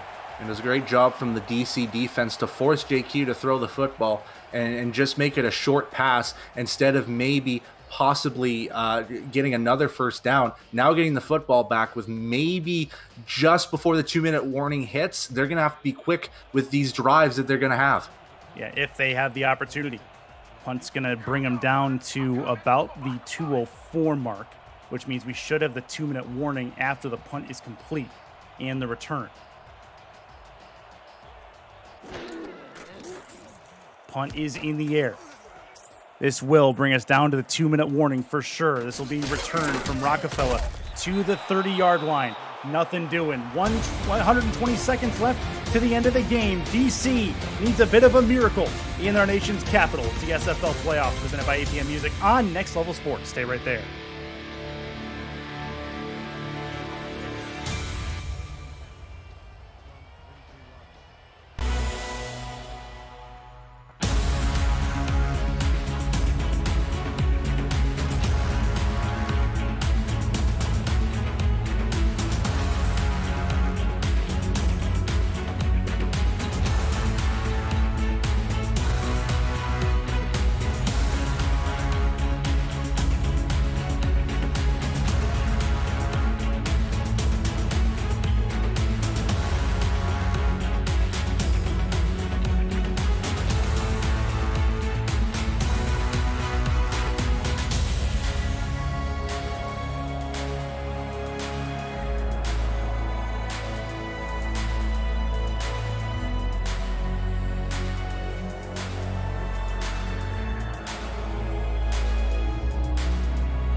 And back inside the nation's capital. DC looking to try to put points on the board and quickly.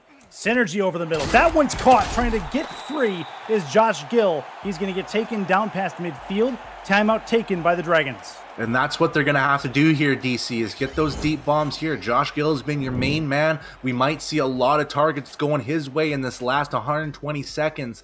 This time it pays off as he just gets a little bit of separation from Cameron Shaw, who has been burned a few times already, now burned one more time, just by a little bit this time, keeping it close still. But nonetheless, Josh Gill gets that catch and a big first down for DC. 1st and 10. 3 to the bottom, 1 at the top.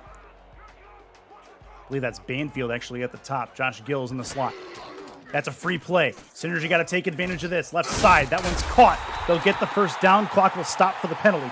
And that is going to get a free play for DC. Yeah, and it's going to be a tough decision because I think Banfield got the first down. If they place it on a 2nd and inches, they might accept it and make it a 1st and 5 and kind of stop the clock. But they're going to decline it here. It looks like it will be a first down, moving the chains for the Dragons. Okay, so Dragons getting closer, but they got to find the end zone here quickly and then get the onside kick. See what they can do. This is a big moment in this game, in this season for the Dragons. A bit of a renaissance season for them. 3 to the right. Synergy to throw it. Puts it in Say's hands. Say trying to work to the outside, gets taken out of bounds. So he will get 7 yards, but he stops the clock, more importantly, as he gets closer to the red zone. Yeah, and they'll take the stop of the clock there because then they don't have to hurry up or anything like that or use any more timeouts as they get 8 yards. They get closer and closer in. But the big key here is that they need to score out of this drive, and they need to keep this ball moving forward. They can't go backward. They can't get any sacks. Interception might kill this game for them now. One of the keys, they've only lost 15 seconds of game time since they started this drive. Under center. Synergy in the offset eye, looking to throw it. 5-step drop, moves, throws over the middle. That one is picked off, and that may do it. That is the dagger. The Desperados are going to get their first playoff win on the road in franchise history. They were 0 for 2 previously. Overall, they get their first one against DC. Yeah, and Ricky Thornton has been the guy that's been on a lot of blitz pursuits on Kevin Say. This time he stays back with his other safeties, Travis Arthur and Daniel Wright. This time gets in the middle of the trajectory of the football, gets himself an interception. That is 4 for Shabazz Synergy in this game, and that, like you said, might be the final dagger, the final nail in this coffin for the DC Dragons. Douglas Brown Jr. likely going to get the feed here on first down, and he will. Going to move it into the hole, gets 5 yards, taken down there, 2nd and 5. But what a job by the Tulsa defense at this point has shut down as Gore goes down the defensive end, and he'll be done for the day for sure, unfortunately. But the Tulsa Desperados have shut out the Dragons defensively in the second half. That's crazy. Yeah, it must have been some type of locker room talk or something like that, noticing that DC had a lot of momentum in that second quarter. They absolutely shut down the passing game, which has been huge for the first half of DC, and then forcing Shabazz Synergy to throw 4 second-half interceptions and basically eliminate any chance from DC from coming back in this game. Great job from the Tulsa defense. Yeah, this will be another one for Brown likely as they try to bleed down this clock. And it'll be a Brown run, spin, and then open field. How about another one? First down for Douglas Brown. He's been ridiculous today. But more talk about the Tulsa defense. It's been incredible so far in this second half. Then it's led to some very good offensive possessions. 10 points off of turnovers to start the second half, which really set them on the road to the win here. Yeah, and Tulsa has been known for having great run stuffing and great interceptions, very much a boom or bust defense at certain points of the season, but they were definitely booming in this second half once they really got that momentum going and they finally started to click on every side of the football. Victory formation here. And they'll put the knees to ground. Tulsa moves on to the divisional round. Very good work from the coaching staff for the Desperados as they get their first franchise playoff win. DC searching for their next playoff win, but it will not come this season. They'll have to wait till season 19 to have another shot at that. But like we said, DC, not a slouch by any stretch. A win over Baltimore, the number 2 seed in this bracket. And they, this season, as well as a 7-5 record to boot in the regular season, they've been very good after having some issues coming back after the first couple seasons. Yeah, back-to-back 3-9 seasons for them. Finally getting to 7-5. We might have seen maybe a little bit of an omen from them, losing 4 of their last 6 games in the second half of the season, but they still managed to win big games against Baltimore and Lone Star in Week 3 with 52 points on that alone. Like, DC is a fantastic team, and I expect them to come back even harder next season. So now Tulsa has a date with either Vancouver or Baltimore at their place. That is going to be a tough way to go. Congratulations on your first franchise playoff win.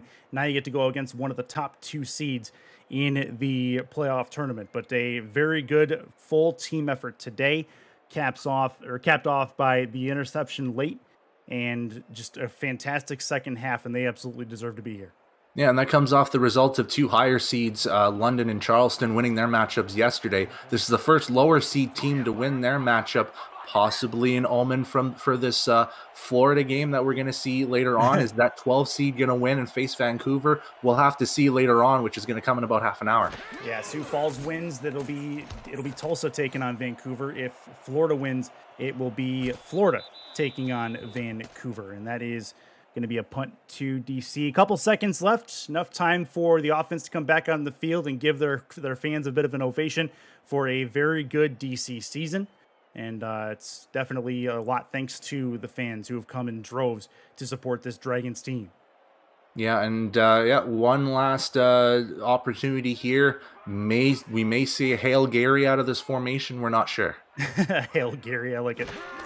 This will be a hand. Nope, it'll be a play action. Synergy moves up in the pocket, throws short, going to pad the stats a bit. First down and more, and out of bounds with no time on the clock. That's it. The Tulsa Desperados move on to play either Vancouver or Baltimore next week. They win 36-21 over the DC Dragons, who are eliminated from playoff contention. Brett, your post-game analysis on a back-and-forth game in the first half, and it was all Desperados in the second half. Yeah, like we said earlier, it was Federer and Djokovic kind of trading blows with each other here in this first half, but this time Djokovic kind of veers away here in the 4th and 5th set to kind of cruise along this way if you want to keep with that proverbials. Tulsa's defense absolutely stepped things up here, eliminating any option for Kevin Say to get big runs. He had a couple of them, but not anything that was vital against them.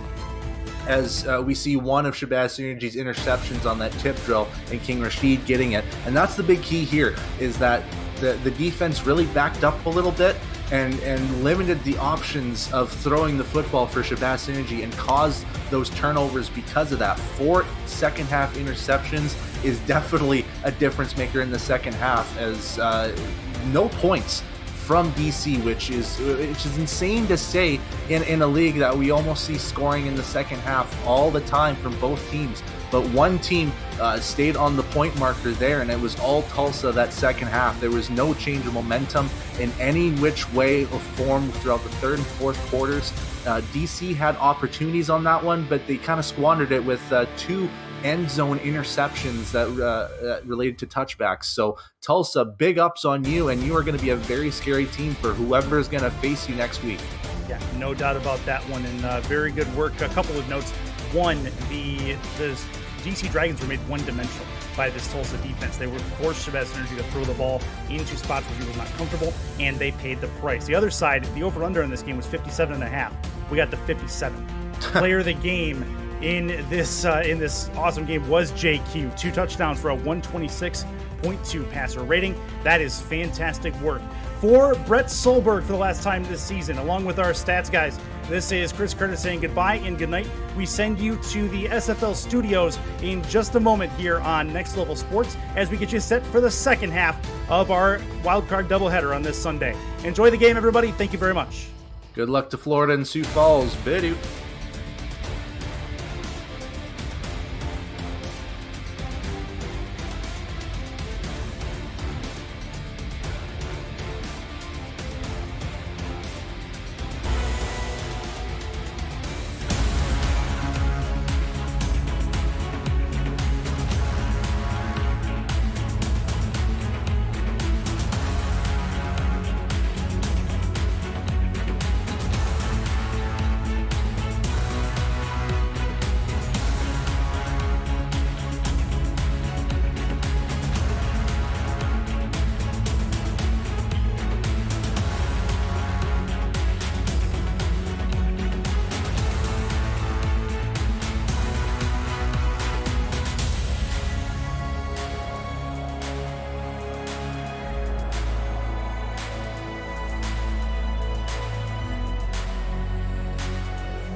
Welcome back to SFL Studios for this post-game update alongside Tim Hackett. I'm Cameron Irvine. The Tulsa defense comes alive. Tim, in the second half, they shut out the Dragons, and we have our first road win of the playoffs. Tulsa's moving on for the first time in franchise history.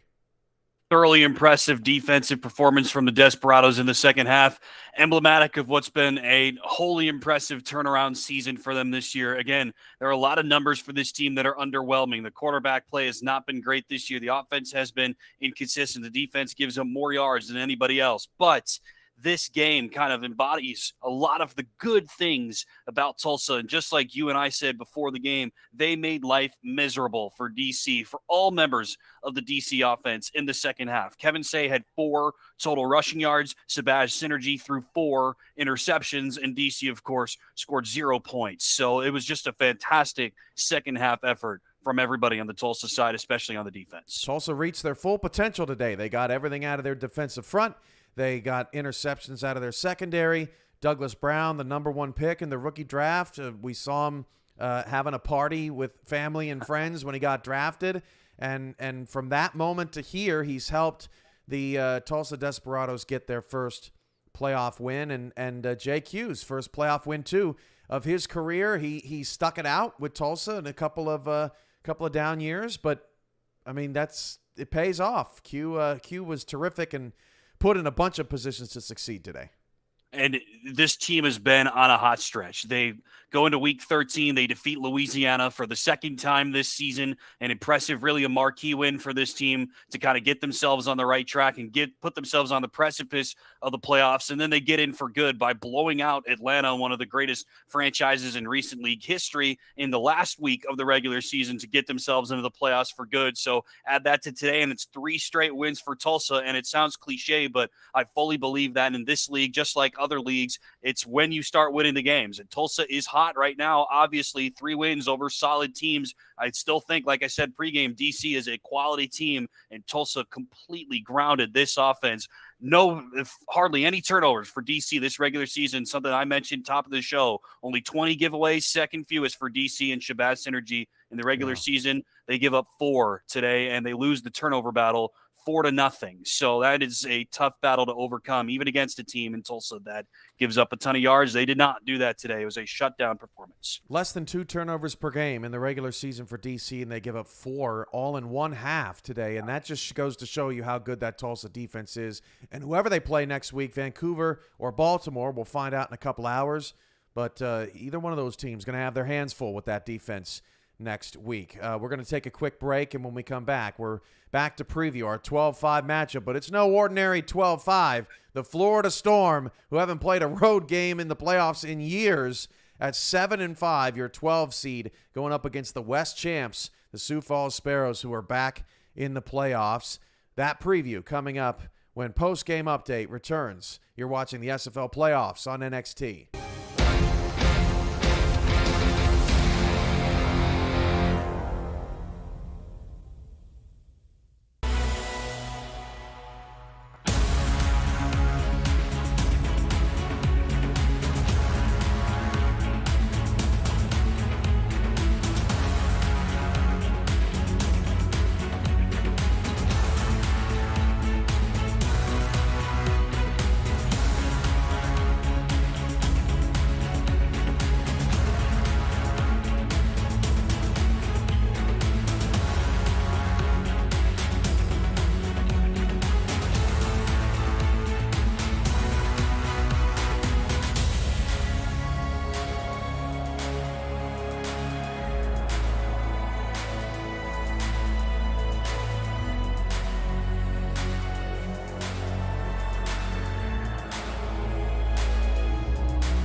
Welcome back to Postgame Update. Tim Hackett, Cam Irvine with you. And Florida and Sioux Falls is coming up next. Tulsa on the mind after their victory over the DC Dragons.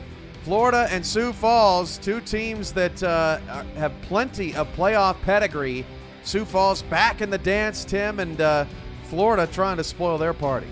Well, I mentioned at the top of the first game that if not for Tulsa, Sioux Falls would have gotten my award for most improved team in the league. I mean, last year they were an afterthought, which is a surprise for me, seeing as how great Sioux Falls has been, one of the stalwarts of this league for the last half dozen plus seasons, it feels like. And last year they simply were just not very good, not competitive in a ton of games. This year, the complete opposite. 7-5 record, just like everybody else is, yeah, but in just about every game. And that is thanks in large part, almost exclusively really, to their defense, which is quite possibly the best in the league, at least in terms of a couple of different categories, namely the takeaways. But before we get to that, I mean, how about the quality of this matchup? The pedigree between these two squads that you just hinted at. Two league stalwarts, 24 combined seasons, more than 200 combined victories, 7 combined title game appearances, and 3 combined league championships. All of those, of course, for the Storm franchise. But these are two of the greatest franchises that this league has seen in recent history,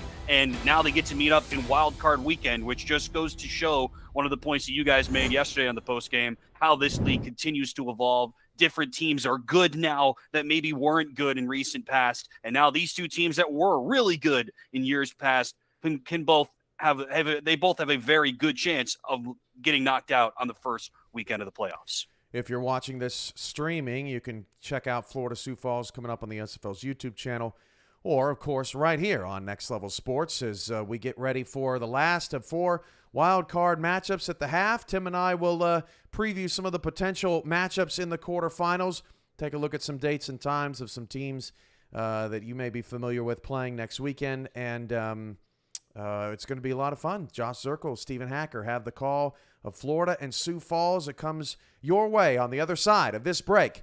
You're watching the SFL playoffs on Next Level Sports. We'll be right back.